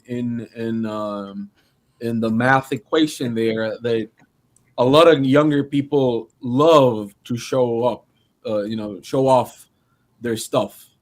So but not if they can't, not if they can't afford it, Jose. People still smoke crack and they can't afford that shit, man. So I get it. But it's still like if you're crack reference, yeah. But even when that let's think about this. Even when that survey came out, two or 3 years ago, where 50% of vinyl purchasers didn't have a turntable, a new release wasn't $34.99 3 years ago. Right. I mean, yes, there's been a huge price jump. And I get it. Like, people want to just, it's not, everybody just said they've been in stores and they see kids going to CDs. That's the sign that it's like, because right now, if you go to like Facebook Market, eBay and stuff like that, the affordable stuff like Walkmans and like these digital you go to any show now, they have the digital shitty Costco big package with the camera stuff. And they're very popular because it's not the retro thing, it's more the affordability of things. And also there's a big niche of kids that didn't grow up with different technologies that want to experience like the 90s, 2000s. Sure, but here's my counter to that, Jose. Would you rather drive a car or ride a horse and buggy? Like, sometimes newer is better. Yeah. Like, Am I fully clothed or naked? If I'm naked, hopefully naked. Like, if I'm naked in the moonlight and like Zelda theme playing in the background on a horse, right? If you pay attention to gear prices, though, like, what was a $2,500 set of speakers 10 years ago is now a $1,500 set of speakers. So, also, and I'm using that as a comparison because why wouldn't producing records become cheaper? No, it is. So, it is. But now the prices are outrageous. It is, and that you won't hear that, and especially if you get a free fucking record, you don't give a fuck what they're charging, right?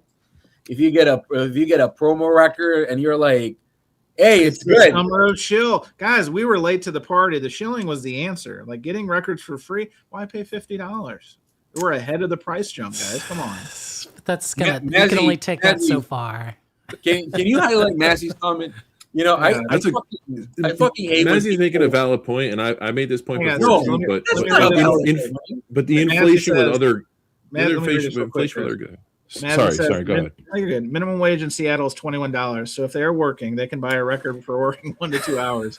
When I worked in stores, it was $3.50 an hour. Records were $5 to $7. Okay, well. I mean, that's dog shit math. I would say that's like people that say that the poor are poor because they want to, some shit like that. So there are more to life than buying records, Mazzy. And most people can afford one record a month. No, Mazzy's point isn't a bad point about the direct cost of inflation to records. But what's not taken into consideration, if you look at the age group of kids making minimum wage, is the cost of goods and services and education has skyrocketed beyond inflation. Inflation hasn't caught up with those prices yet. Economics Minute, what's up? All right. So Mazzy's not buying a $10 Big Mac, okay? That's true too. This is what I'm saying. Like Mazzy, you're half right, half wrong, man. I mean, again, yes, but I think that if you look, there are still a bunch of labels in the U.S. Drag City Records, for example, that you can buy most of their catalog for $20 still to this day. And there's a lot of great bands and a bunch of great stuff, reissues and new music, but the reissues are different because these are not normal reissue labels. These are audiophile labels, but I still think, like, for example, I love when MoFi does one of those $35 records, the silver one label. Yeah, silver label. That's like, if they could just give us that, I don't know who's doing the math there, but if they're charging them more when they get the master tape, because this was DSSD plus and the other one was DSS near mint, like, what the fuck is that? Like, you can sell it, you have it's the same jacket, the same vinyl formula, I think, and you could sell another record for $35, but you choose not to. My point when we were discussing in the chat the Who, I like the Who. I grew up listening to the Who.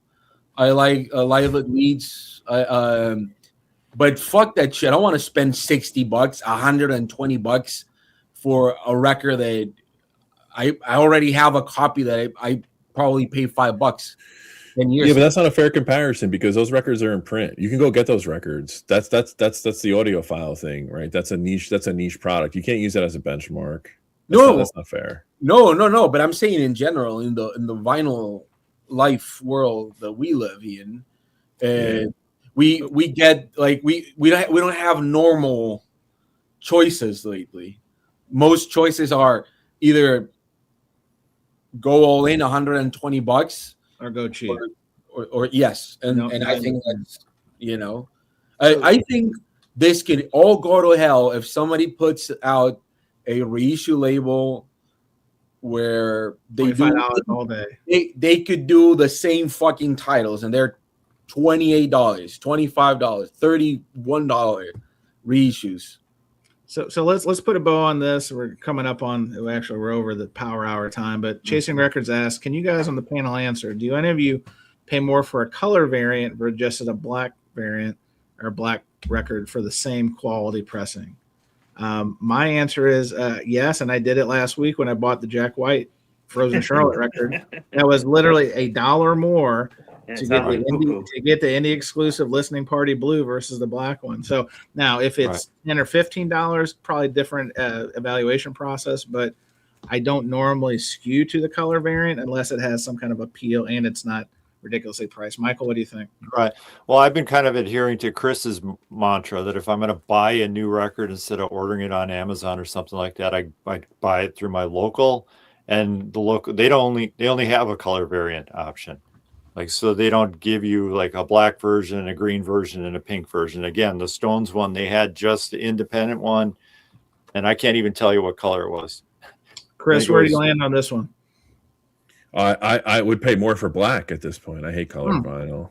But no, that's I don't pay extra for. I try to avoid colored vinyl as much as possible. Kendall, where are you on this one?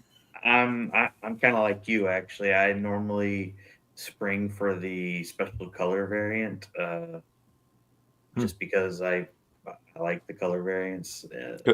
Because you're living in a black and white world. That's right. Yeah, you don't have power. You need them to be different colors to find them. Yeah, that's true. That's true. Jose, what about you? Oh no, they've muted Jose. The Goodwill is attacking again. They've muted you, Jose. I mean, when you have piss yellow vinyl, piss yellow is the PMS colors are amazing. Yes. Jason, last word on this one. Have you ever paid more for a color?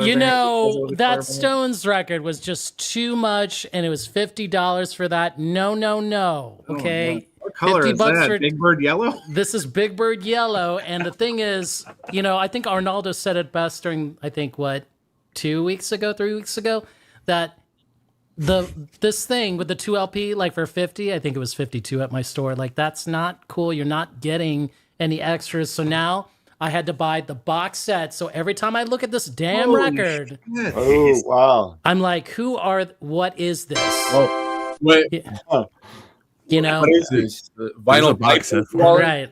There's like a banana on him, right? Wow. Is this vinyl Piper's wallet? I mean, we can look at this. Do you want to? Do we have time?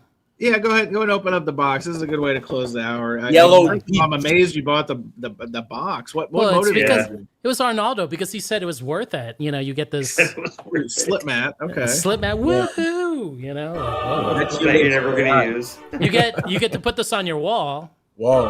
Oh, and be scared of it for the rest of your days. That's what happens when you introduce crack into the conversation, like we talked about earlier. You get a poster. I really don't want to open this. Okay, let's just open it. Look at this. Oh, like it's not enough, you know. Which one's Ronnie Wood?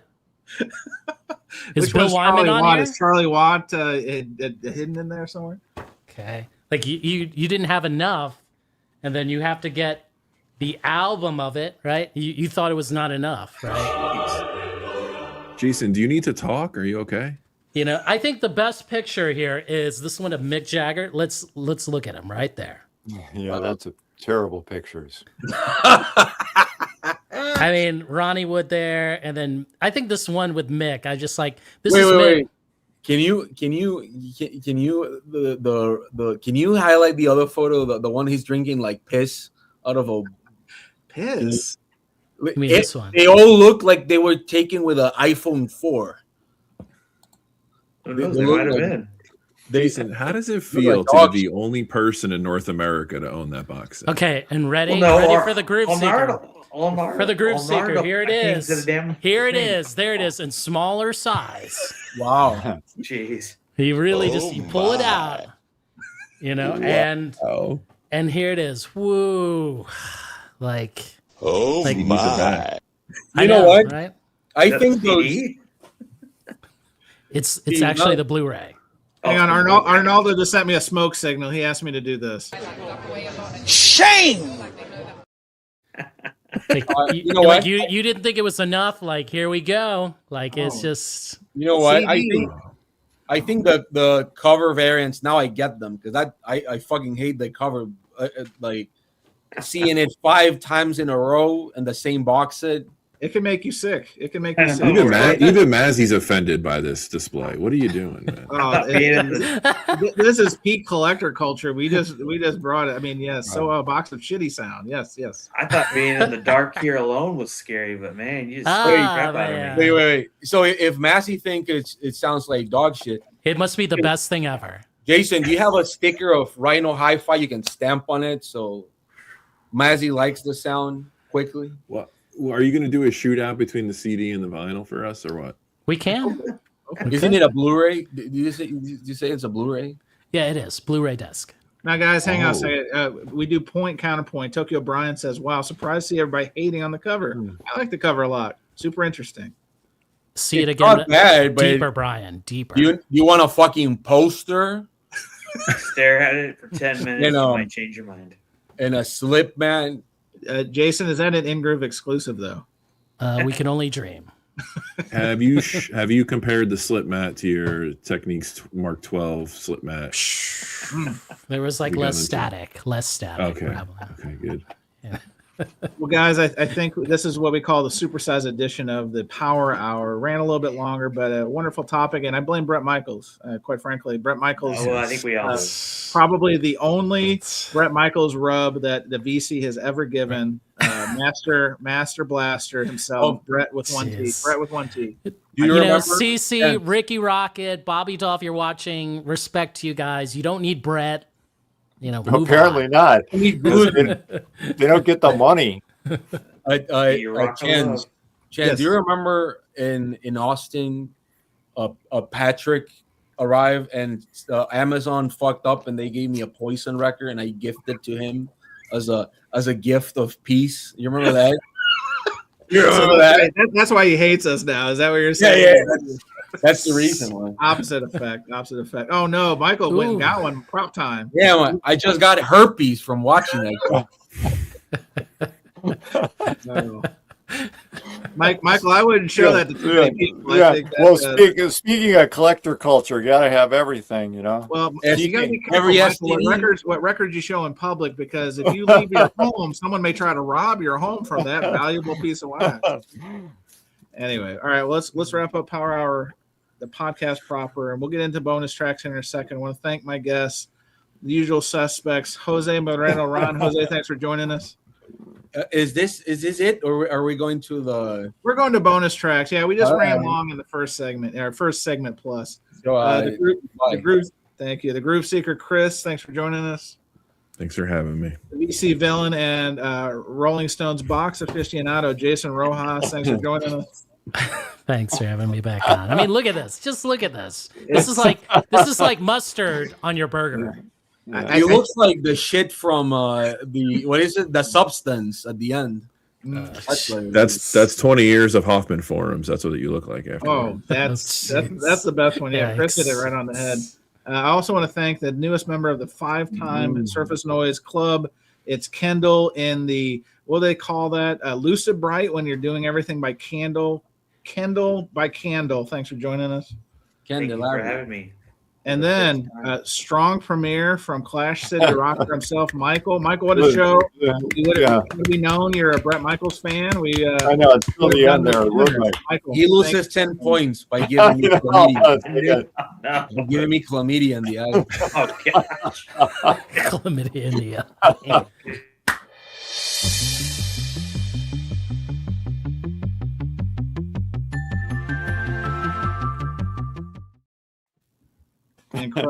Incredible. Like I don't know how we top this, quite frankly. I think that we've got our work cut out for us, but this is why it's bonus tracks, because we have a little bit extra mayo on the sandwich, so to speak. Matter of fact, guys, we were talking about Poison. The #1 selling artist at Walmart is Poison.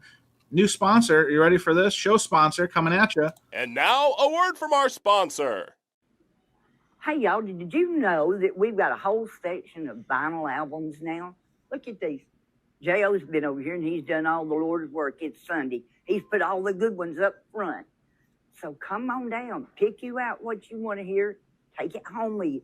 Sit there and listen to it and think of the good old days. Come on down to see us. We'll fix you right. Move them out. Roll back. Always low prices. Yeah. Damn. Can Elliot Cruz give me subtitles to that shit? Come on down. And side note, if you want Poison's greatest hits, the Walmart exclusive goes for greatest hits. Pretty penny.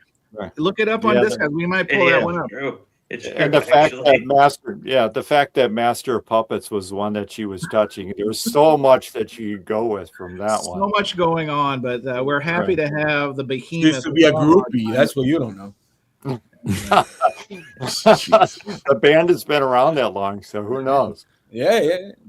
She could have started like a 30, you know. Kimbo says, was that Elliot's prom date? I don't know. If Elliot was here to defend himself, we would find out. But I haven't seen Elliot in a while. I'm starting to get worried. Elliot said he was going to join us last week, at least in the gallery, and he didn't. He no-showed us. But then I saw him on Rob's morning show, and so I knew he was okay. I'm happy to hear. You think Michael Elliott says surface noise variant? We're working on it, Michael. We don't have the right color. PMS color. As you saw, piss yellow, Big Bird yellow, surface noise blue. We're working on it. I have a shit brown. I have a shit color vinyl. I think the best one that I have. I'll show it later. It's all right, well, let's get into the leftovers, as the kids like to say. Now, this is a fun one. I've been holding this in my pocket, and I thought we might have talked about something similar, so apologies to the panel and our audience. But the segment's called Mistakes Made, Lessons Learned. In the journey of being a record collector, I'm not perfect. And the rest of my life, I am perfect. I'm the reflection of perfection. But vinyl record collecting has found many mistakes along the way. The one I lead off with, and I'll toss it around the dais to get some feedback here. I've done this 3 times in the last 12 to 15 months. I've been at my local record show. I have purchased something, and all I did was pull out a record at the show. The vinyl looked good, put it back, bought it, got it home, usually from traveling, and discovered it was a 2 LP set, and it only had 1 disc. Ooh. So mistake made, lesson learned. Always make sure if it's a 2 LP, it's got the 2 LP. Yeah, because Yeah, and I've done it a lot lately. I don't know if it's the old timers in me or I did it on Roy Orbison's greatest hits. I got it for $10. I'm like, nice. Got home, 1 disc. What was another one I did? Foxy Brown, her debut album, $5. All right, got it home, 1 disc. And then I think WFMU, maybe I got the Puff Daddy album. I know it's very controversial. 2 discs, only had 1. So did it came with lube? A lot of lube. The lube was oozing out. That's why I bought it. I'm like, this is the lube edition. I'm excited. This is terrific. Damn, you bought Il Nana on vinyl? I mean, you have a whole new respect for you. That's Thank amazing. you. Yeah, of course. But only 1 disc, Chris. So you lost that respect and literally the inside of the album pictures make up for it. Cesar is right, but buddy, you're perfect to me. No homo. Thank you, Cesar. I appreciate that. It means a lot. Yeah, vinyl latte. I hate that, guys. I'm just telling you, it's happened. So I say that in the spirit of mistakes made, lessons learned. Michael, you're our guest, one of our guests. Kick it off. What are mistakes made, lessons learned? Can you share without embarrassing yourself to the core of your I'm good at embarrassing myself. Actually, I have a whole list of them, but let's go. But here's one of them. I will stick with the Stones thing, and I've done this before. This record, if anybody knows this record, this obscure Rolling Stones record, Exile on Main Street, sure. I bought a copy, and look at the spine on this one. No. That's a strong VG plus plus. No, this is VG plus minus, VG plus minus, and I rationalized it because it's like, oh well, it has the original inserts and the vinyl looks fine and it plays. Is that from a Mazzy auction? Oh no, Mazzy, no. And so I've done this where I bought records that haven't been in ideal shape just because it was there and I didn't have a copy. And but then I compound the one is that I end up buying a better copy down the road later. Yeah, you got to undo the mistake. I do that. Yeah, I'm with you. And then you find out that the one that I bought before, but this one keeps getting better and better, is this one has the postcards in it. So, you didn't even buy the original one with the inserts. But then I was thinking about Jason. It turns out that the one that had the postcards is the Phillips version, and the one that's all beat up is the Monarch version. And allegedly, the Monarch is the really good one. So all of these mistakes, I didn't even know they were mistakes. Buying a copy just because the vinyl was in decent shape, buying something more than once, and then getting a good version, but it ends up being the worst pressing. So it's like it never ends. So what I have to you double down on the mistake, Mike. Now I have to get a third copy of this record, and it's like, when does it ever end? Like maybe it ends I find it in the Vinyl Summit. At the Vinyl Summit, Jose is right. That is where all the hootenanny ends. Good call. Or I'll buy a signed copy or something like that. But it's like when you're personally, Michael, when you're personally walked into the vinyl vault, they give you the forever copy, and it's like Rick James. He comes out and hands it to you. It's amazing. Yeah, and this just happened. I thought I had finally solved the Exile thing. It had the postcards. It's in great shape, and it turns out no, it's the Phillips version, not the Monarch version. And so there you go. Well, Kendall, I'm going to go to you next because obviously power and time is at a premium. Have you, what are some a mistake or mistakes made and lessons learned for you? Oh, definitely. So, for me, the thing that comes to mind probably first is, especially during the pandemic, that because we weren't going out. Is this a scene from Nosferatu? Because we weren't going out, we were home most of the time. It was easy to buy stuff online, and I was doing a lot of online auctions and stuff like that. And so, you would go on Facebook Live and you would, just buy stuff, go off of what people were saying. Sure. This is, VG plus or near mint, blah, blah, blah. And so you would just buy stuff and just without even thinking. And like, was it really a record I needed? Was it something I really wanted? And then, so you would get boxes and boxes of records, and half the time it wasn't even in the quality that somebody would say. And then it would be a record that you're like, why did I even buy this record? I don't want this record. So then you'd have like stacks of these records going like, I just spent money on something that I really didn't want. And then the condition was not in the condition that the person said it was in. So like you just got, all these records filling up all this space, spending all this money that you really shouldn't have spent. And it's like, so like there's more than one mistake there. One, you spent money. Two, you've got tons of records that you aren't going to listen to. And then the quality is not even in great shape because you weren't there to check it. You were going off of what somebody else said that you don't even know. So, yeah. Kendall, request from Russell. Can you please hold up today's newspaper? We're worried about you. They want to make sure this is a hostage situation. So, if you don't mind, if you got one handy, please hold up. Well, newspapers are a thing of the past. It'd be kind of hard to do that. Fair enough. Groove Seeker. Groove Seeker, help us out on this one. Mistakes made, lessons learned. What can you share without completely losing your credibility? Oh, my credibility is shot weeks ago on this channel. So I subscribed to the Atlantic 75 series with the intention of selling the titles that I didn't want, which I was pretty successful at. But now I've hit a really big roadblock. So I'm still sitting on this bad company and reissue.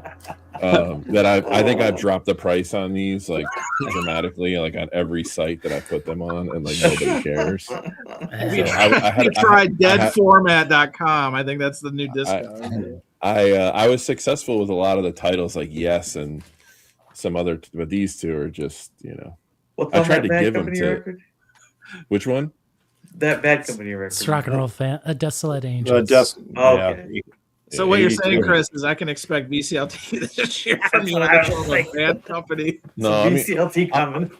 What's the opposite of VCLT? Like if you send a record you hate to someone you don't like, I think I might do that. That's a terrorist package, I think. That's a Ted Kaczynski, yes. So Jason, they're coming your way in a couple months. Next shootout. Well, that Foreigner record's not terrible. Come on. It's not. It's not. I just don't listen to it, but I just got the subscription, and early on, I was able to kind of pass these along to people at cost. I wasn't trying to flip them or anything, but I'm just surprised that the Foreigner record actually you couldn't get rid of. The Bad Company I kind of understand because that's not one of their better records, but the Foreigner record's not terrible. I know, but like for like $6, you can get like a near mint OG of this. That's true. Well, that's true. Chris, we're getting a couple recommendations. You bring them to the Vinyl Summit. You can sell them. It's part of the buyback program. Michael, you even have one. Do you want to trade? You want to trade an actual? I was going to say it's like, but I can confirm with Kendall that is a $5 record. I mean, it definitely is. And then wait, it gets even worse. Wait, or even better. Oh, yeah, Michael, he's pulling a Nazi. He's whack-a-mole right in front of our eyes. I know. Well, let's talk about collector culture. Yeah. Oh, that's excellent. I like it. I mean, but 95% of the titles I've kept, or 90%. It's just whatever. Oh no, guy, I don't know if I can. Vinyl Kicks, I agree with you on a lot, but Foreigner is horrible. Oh, I don't know if I can go kick him out. I just got one thing to say to you. You want to know what love is? Do you want to know? That's right. That's right. Right now, I'm hot-blooded. Okay. Well, anybody who went to high school in the Midwest at that time knows those Foreigner and Bad Company records. If you didn't have a yellow comb in your back right pocket and listen to Foreigner, that's not living. That's not living. Yeah, you're definitely not. Help us out on this. Okay. Mistakes made, lessons learned. Mistakes made. Okay, so let's just start off. If there's too many people, too many VC channels praising this certain title, watch out. Watch out. Question it. Question this channel. Like, did they? Farm? Okay, that could be one. So the question is, like, did they Did they press it? You know, like Jose saying, or what is the content of, like, what is the point of their video? Like, honestly, are they shilling it? You know, are they praising it because they were thanked in the album? Okay, so here it go. Kendall knows I'm gonna hold this up. Okay, I know it. Damn. okay. If everyone is on your channel, dropping loads. promoting it. Yo, what the fuck was that shit? That's the Pet Sounds drop, dropping loads. Dropping loads. This would be like, don't fall for it. Don't fall for it. So I fell for it. Poor mistake. I fell for the DSS too, Jason. We have Misery Loves Company on there. I may need a DSS intervention. So, hang on, it's coming out from Intervention Records. Are you serious? No. How many weeks without Jason showing Pet Sounds? Can we delete that? We haven't had one since this whole thing happened, Jose.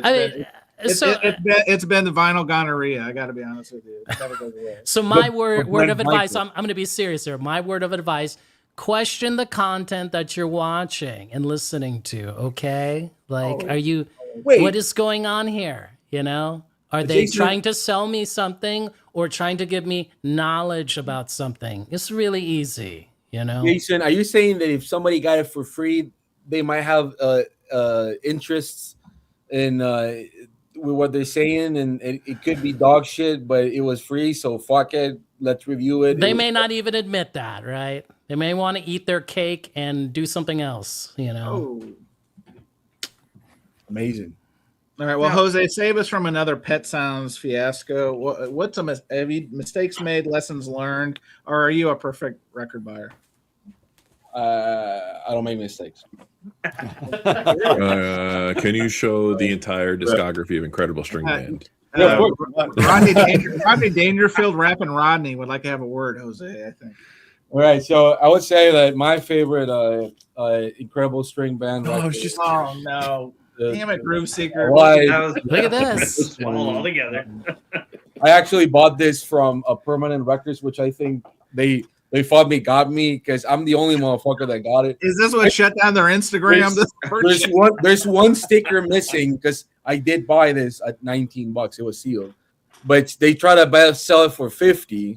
Went down 39 and then 34. Nobody bought it, and then 19. I bought it for 19. So, you know, Permanent Records also sold me this for $11. So, you know, I bought this at Woodstock, at a Sunday market at Woodstock in New York. And there was the fattest guy I ever seen, and he smelled like flowers. And he was like, "Hey, boy, you want some records?" And he was selling this, and it was $3. And you were like, "Are you Fremer?"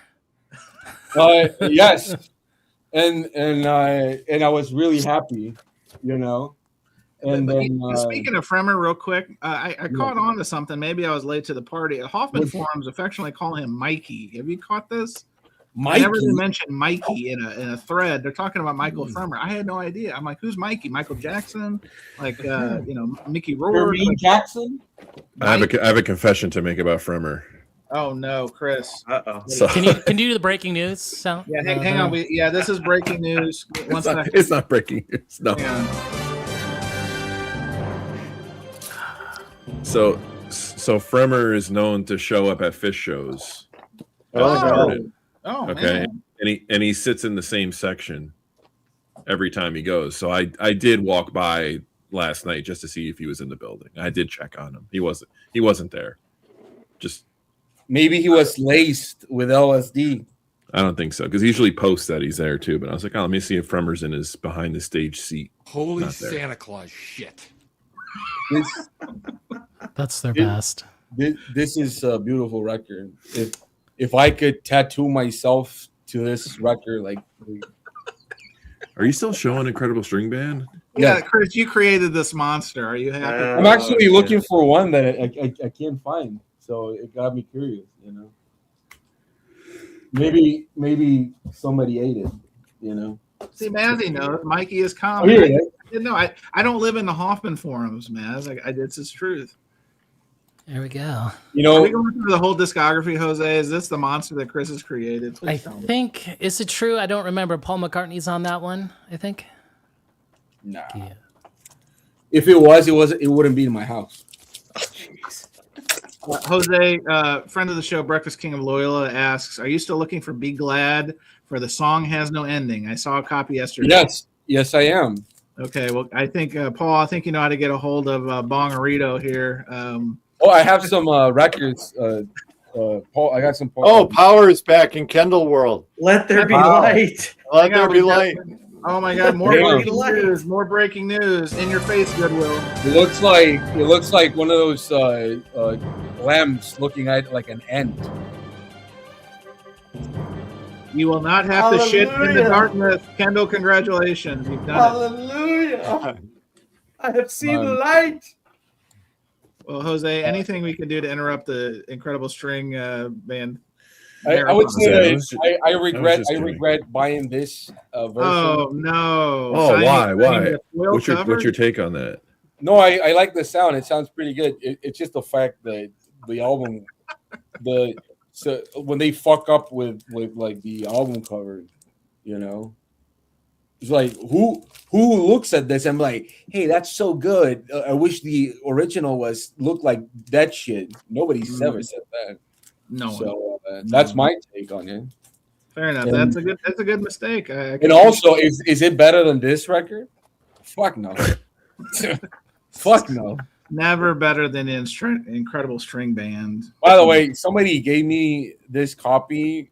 No one in the VC, but somebody gave me this copy, and it sounds like somebody farted sharpnail on over the cover. It's scratched beyond ass. So thanks. Strong VG. Strong. This in a VC auction would be like near mint. Oh no, you taking down the VC auctions. Oh no, Michael, do you have this album too? Michael's got. Oh no, Oh, there Michael, you go. please. Can you guys hold them up at the same time? This is what Yes. we'll make the thumbnail. The Incredible String Cheese Band Theory. Weight Watchers with the dogs. Yeah. Look, everyone's fucking high. Look at the kids; they're heroin. You have to be high to get through this segment, I think. That mask, No. you know, Mazzy met them all in '67. Mazzy met these guys. Oh, look at he loves ISB, so Jose and I have something in common. That's Yes. what we're finding. Commonality, man. That's it. That's it. Well, Dana gave me this one, which I'm very grateful for. The first girl I ever lived. Right? There you go. Yeah. All right, hey, let's go to Kindness Corner. Anyone want to go to Kindness Corner with me? That we're gonna do a giveaway. Wait, Yeah. we're not done with mistakes made. Oh, you have more lessons learned? mistakes? Is there more Just mistakes? All right, let's do Mistakes one made. Okay, mistakes made here. more. Paul. Sir Paul. No. I've never been to Dungeon Lane, you know, but this is not as good as this. Do you see what I'm doing here? Foreign tongue greater than. You're comparing old hags to old hags. Is that what you're saying? It's the sound of dinosaurs. Right. By the way, the guy that sold me this on Discogs, fuck you. What album is that? No. Yeah, we need to Fuck shame you. And the horse that shat you out of his ass. Look, near mint. You think this is near mint? Like, the fuck is this shit? Hang on, Jose, I'm gonna make you big. Can you do that one again? Take no prisoners. What's wrong? What's wrong with that cover? It's not a seam split, is it? Well, it ripped over the promo stamp. no, it had like a Goodwill sticker, and somebody just ripped it off. I told you, Goodwill's coming for us. They came for me. They got It's all Kendall. fucked up, and like the vinyl's all fucked up. It looks like dog shit, and so fuck you. Whoever sold me this, fuck you. I hope you watch Surface Noise and you hear me saying, "Go fuck yourself." And choke on your ham sandwich like Mama Cass in your face. Damn. Mama Cat's taking a stray. Hey, Mama Cass was the shit, man. Mama Cass could fart in my direction. I wouldn't mind. We find out so much about Jose through the ISB I would actually Discogs transaction. All right. Let's give something away. Let's give something away. So again, friend of the show, Louis Golden, Dark Forces 95. Here's what you're gonna do. How do you spell Brett Michaels? Yeah, Brett with one T. Three T's. The man with two first names, Brett Michaels. Yes. So here's what we're gonna do. Look at that heroin. Oh man, look at this, Mazzy. I think you got competition from Whack-A-Mole. Michael put on his big boy pants today. Is it a pond that says "Mama's Big Ones"? Mama's Big Ones. It is Mama's Big Ones. Yeah. Michael, I don't know. Again, I don't know if I showed it in public. That's incredible. Wow. That thing's still in the show. They fucking roast her with that shit. All right, so here's what we'll do. First of all, if you don't win, again, I would encourage anyone support our good friend Louis Golden, who was on here a couple weeks ago. Great album, power punk, good music, great hooks. I'm putting it in the chat if you'd like to go to Bandcamp, purchase your own copy. But we're giving away one. We're probably gonna give away another one. I'm trying to space this out. I don't want to have too much fun. Obviously, Kendall and I purchased our copies. Kendall had the foresight to get his autographed, and I think Louis wrote "fuck you" on mine. I didn't know this until after we had him on Surface Noise, but really, he did. No. So unchristian of him. No. He gave me the number I asked for. I'm a superstitious one. All right, so if you watched the episode and you heard us talk to Louis, now we're going to do this. I've got live on the first three. How should we do this, guys? The first one to answer correctly, we give it to him, or do we take like a first three to answer it correctly, and then we do a sudden death between those three with a second question? Can we make them come up to get it? Oh, we don't listen. We don't have the budget for that. We can't do that. Oh, fuck. All right. So here's the question. You ready? The name of the track that we played a clip from during the show. The name of the track, because we talked about it in a couple different iterations, the motivation behind it, a little bit about the song, the name, the reason it was named, the song was named, what it was named. Yeah, I know, Paul. Wolfman does have the game show on lock, but we're trying to give things away. This is the Wolfman. All right, so answers. Let's just do the first answer. I think this is going sideways quick. Correct answer. The name of the song we played a clip from during Louis' appearance. And thank God we got an answer. Henry Jimenez. No one's answered. Henry Jimenez with a Casa Bonita. Thank you. Thank you. Somebody answered. Chris Reggae Talk says every rose has its thorn. That's on the B side. That's on the B side. USA. yes, Alan always. Yeah. So Henry, do me a favor, DM me on Instagram if you could, or you can email concertbuddy buddie@gmail. Give me your information. I will mail you a copy. And I hope you enjoy it. I think it's gonna be. I have some others to give away. I want to space this out. I don't want to give away too much because. And here's the other thing. I'm gonna give away a copy, and this is the other thing. We need to boost the Vinyl Community Podcast awareness on Apple. So if you leave a nice review, just leave a review. I want you to send me a screenshot. You left a review. Email me and. The first one I get, I will also mail you a copy of Dark Forces 95 at my cost. So leave a nice review. It's easy enough. I know everyone on the dais has left a nice review, right, guys? Right? Yes. Right. I wrote I like peanut butter. Oh, that was you. I figured. All the way. Yes, Sharon is Karen. Yeah, Sharon is Karen, Brian. That's the name of Louis' band. So. Chance, I know that you're very excited for me to, without no one asking me, showing this Melanie record store they release. Is this going back to things that you're going to be gifted for VCLT you don't want anymore? What is this? What category? So for the hardcore, the really hardcore, incredible string band Fanatics. We're back to this shit again. Second half second half of this live record, it's the Incredible String Band as their backup band. So if you're saying like, hey, I wonder what the fucking Melanie's doing with the Incredible String Band, now's your chance. Now's your chance. I got a brand new key. Yeah, that melody. That one. Yeah. I mean, more exciting than fucking Bret Michaels STDs. There you go. Jeez. Well, guys, I think we've had an action-packed presentation. We tried a giveaway, and it almost didn't work out. We almost messed up a giveaway, or at least I almost messed up a giveaway. We had too much Bret Michaels talk for any rational human being. I don't even think Bret Michaels' cadre of girlfriends talk about Bret Michaels as much as we did in the first hour. But a powerful show. Michael, Clash City Rocker, a strong performance, debut, maiden voyage.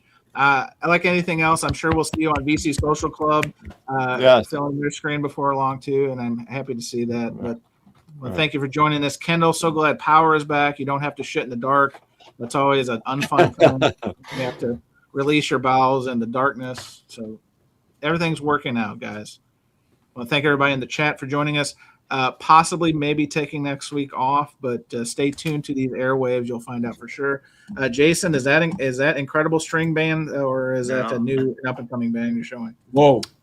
$35. You got robbed. What?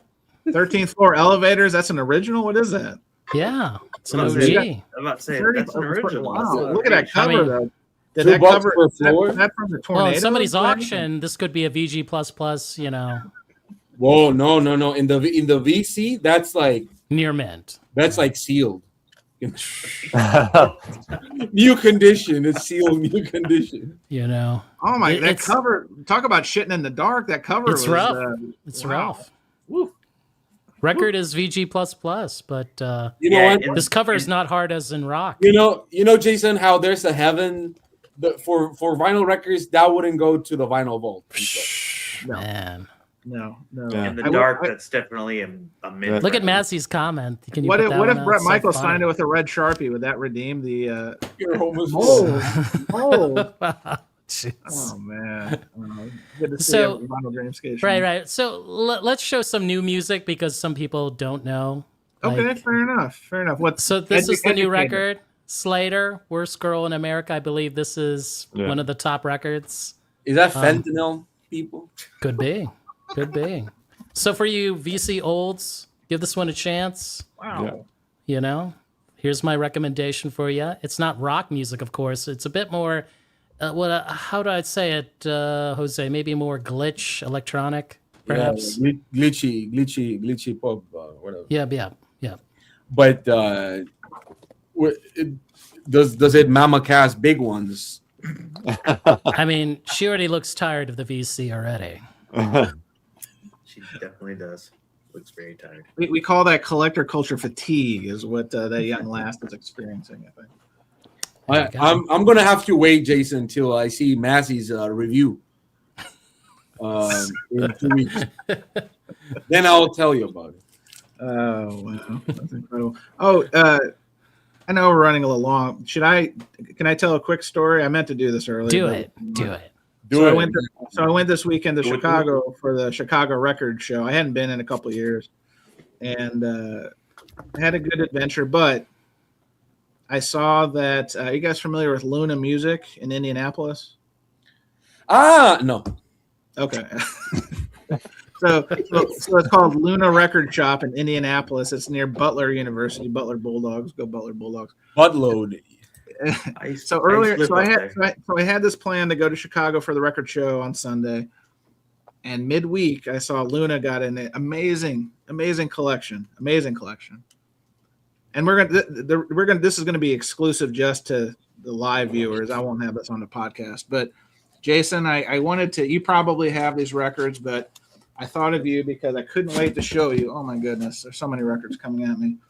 So Luna they did a game. They're like, guess the grails. They did it in their Instagram stories. Oh, nice. Since this one was on my list, here, Cesar, are you still here? I'm going to give you you like the promotion. I'm the other Latino. Yeah, Latino. So here's the rub. So I saw a corner of this. Hang on. Let's see if I can do. Yeah, I'm gonna probably give it away. Nah, it's not gonna work for me. So I saw the dress on this young lady, and I'm like, oh my gosh, is it what I think it is? So I called the store, and I'm like, is that Osmium from Parliament? And they're like, oh yeah, hold it for me. So I decided to make a 3-hour detour on the way to Chicago to pick up. You got your private jet. The private jet, yes, because I'm rich. That's how they got Mama Cass. Independently wealthy, but yes, first pressing. Oh my gosh! Wow, amazing, amazing. Outside of the whole pump, it came with the insert. It's cherry mint. Wow. It's cherry EG++. So, but as I'm prone to do, guys, I was there, and they had a lot of good stuff, but I forgot the time change. So I thought I was going to get there. They close at 7. I'm like, oh yeah, I'll be there an hour and a half early. I'll have plenty of time. No, I lost an hour. So I got there literally with 20 minutes to spare. But a record they also showed in their Grail display. Oh, there it is. Wow. Was Skip Spence. Nice. Moby Grape. And this was in the shrink. So Arnaldo would have been proud of me because it was cellophane. And as soon as I bought it, I ripped the shrink off. It wasn't worth keeping. But yeah, this collection was beyond excellent condition. Yeah. So I was stoked to pick those up. And the Chicago Record Show, a lot of fun. Maybe I'll talk about another time. But almost had fisticuffs at the $5 guy because the show opens at 7:00 and everybody bum rushes the $5 guy because he just it's amazing. Everything's $5 and it's a lot of great stuff, especially at the beginning of the show. And there was a Greek gentleman, and I know this because him and his comrade were speaking Greek in front of me, who would not let anyone in his area. Authentic Greek. Yeah, he wasn't like one of these fake Greeks. He was a real Greek, and he would stand in front of the 2 boxes, and then he would look at the next 2 boxes to his left. So he literally had 4 boxes commandeered. And I'm like, hey, Broseph, can I get in this? Can I at least reach over? No. And anyway, so it could have been ugly, but I'll talk about that maybe down the road. But Chicago Record Show, it was okay. I hadn't been in a couple of years and had a good time. But I made the crazy decision to add 3 hours to my commute so I could go to Luna and pick up. Yeah, but she wanted that Parliament record. Yeah, the Parliament record. It went, and you know what's funny is I watched Dylan did a video. He picked up some collection in New York. That record was in it. So I'm like, you never see it. You never see it. Yeah, but it's a Dylan, tough I'm one. sorry. Dylan, this one's in better condition. I'm just gonna be honest. Sorry. Well, anyway. And you couldn't even buy it if you wanted because my guy over there doesn't ship shit. So Anyway, all right, guys, we ran long. I did want to show some records. I know I hadn't showed any records tonight, but appreciate Michael coming, Kendall coming. Our usual cast of characters, Jose with the farm record. I thought he'd show that under mistakes made, lessons learned, but what do I know? I did, but I everyone's showing records. Everyone's showing records. Yes, let's do that. Oh wait, can I show? Oh, hang on. Oh, I'll show you guys this one afterwards. I don't want to give too much. You know, this one. Chance, have you seen this color vinyl? Is before? This? Depends. Is it piss yellow? Oh, it's I got ripped off vinyl. Oh no, black. Not the black one. Yuck. Oreo variant. Nobody wants that. The Orioles. Yikes. Don't talk about the Orioles now. Come on now. Appreciate it. Serious questions. What do you call people from women in Orioles? Oriolas? What do you? Oriolas. I think that's the one. Oriolas. Yes. All right. Thanks for joining us, guys. We'll be back soon. Check your local listings. Catch you. Listen to your records. Thanks, everybody. Bye-bye.